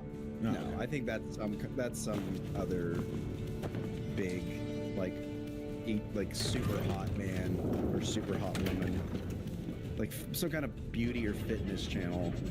Dude, the people watching those fitness YouTube channels they're not what you think, dude. We're giving people sophisticated, everyday content for beautiful people. That's how I would describe the channels. You know? Yeah, everyday, regular, beautiful people. No. And I'll say this right now, and I'm gonna stick by this. If you are on the scale of beauty from 1 to 10, if you're less than an 8, there's a little button called subscribe or unsubscribe. Fucking unsubscribe and get the fuck out of here, because we don't have uggos, dude. All right, because Nick has told me many times I'm an 8.3, so I fall in that parameter. I get it an 8.5. Thank you. Round up. It's flying off again. Right? Over there. And with the amount of fucking girls that are flicking their beans over Nick over here, I'd like to think that he's a solid 9.5. You know, I don't think I'd ever give anyone a solid 10. It's very hard to be perfect. All right? Yeah, I agree. No one's a solid 10. If they're lying. Yeah, and I think that even right now there needs to be viewers who are watching who need to start realizing what they are and start getting the fuck out, dude. All right? Because that's... Get on out. All right? Yeah. All right. Amen, brother. What are some other ones? Give me some other ones. Let's see. Not even Tug? I put Tugboat down. I put a handful of Ghirardelli dark chocolate in my hand and I had him eat it. And I said, fucking go into the sweet night, Prince. This one's kind of sad. It says, last year we found out my daughter had a hole in her heart. Shortly, my little brother was diagnosed with cancer. Then my dog died of cancer. I strived with the parent I never had, and your videos helped. Holy shit! God damn! Oh. I can't even think of what video could even man that tidal wave. I mean, I appreciate it, but my God, I just... Good Lord. Good Lord. SaberSpark gave us $50. Thank you, SaberSpark. He says, hey, Hunter and Nick, hope y'all are well. Question for y'all. If I wanted to run a voice acting inquiry by y'all, is there a work email I could reach out to? Just wanted to ask. Keep up the awesome work, guys. Love you guys. Meetcanyon@gmail.com. You're talking about for you or me? I don't know. Either one, doesn't matter. Yeah, we can chat over email. Just send me an email. Meetcanyon@gmail.com, buddy. Danke. Oh my God. I don't know what currency this is, but it's big number, 500. What's your favorite horror movie? Obsession. Yeah, same. It's a tie between Obsession and Backrooms. You got a mullet because of me? I don't think mine. Does mine classify as a mullet still? I think I just kind of let it grow. I guess a little bit. It's definitely not a super traditional mullet. I can say that. Look at me, dude. I'm trying to be a little zebra. I'm trying to show my stripes a bit. I'm like, I'm not just a regular horse. I'm a zebra. K Street Walker with 20 bucks says, I'm so glad Nick got a haircut. His hair was a fucking sensory nightmare for me and couldn't bear to look at his long ass salt and pepper hair. Still kind of like you, Nick.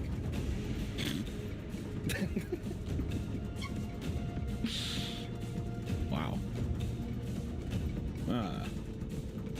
Someone says, question for Nick. In a previous video, talk about hating a teacher named Miss Ham. No, I didn't hate her. What? I'm pretty sure I remember you saying that you did not like her. No. Okay. If I did, then misspoke. I like Miss Ham. Did that happen in Fort Scott? No. If so, that's my grandma, not your grandma. Miss Ham. Her name was Miss Ham? No wonder. No, not the Missus. No, yes, Miss Ham. Yeah. Oh, that was actually that's surprisingly Miss Ham wasn't married. That was a big. I remember she would get offended where she's like Ms., not Mrs. or Miss. Oh yeah, she always the bridesmaid, never the bride. 100% with Miss Ham. Also too, you know what? I bet you anything her first name was like Trish. Trish. Yeah, I don't know. Trish Ham. Oh God. Yeah, she. I don't know. She was the one who she told us that she had the towel diapers, and then when her kids grew up, she didn't want to throw the towel diapers away, so she cut them up and then used them in her class as like a dry erase marker eraser. So all the kids had like poo diaper wiping on the board, and they're clean, but just the thought of, her kids' asses were touching that and covered in poop. Yeah. Yep. Yeah, I got that. Yep, that one. Thank you.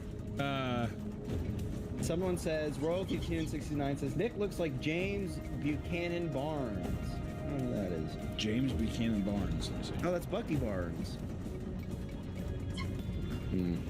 I guess, maybe. I can see that. You look like Bucky Barnes. Attractive. You look like Bucky Barnes if Bucky Barnes... Like, you look like, on Steve Rogers or Captain America when he's this scrawny version and he turns buff. Mm-hmm. You're the scrawny version of James. Oh. And then, see? Yeah. I think that makes sense. Because, I mean, this is a big, giant, muscular man, Yeah. I'm definitely not muscular. Yeah. I feel like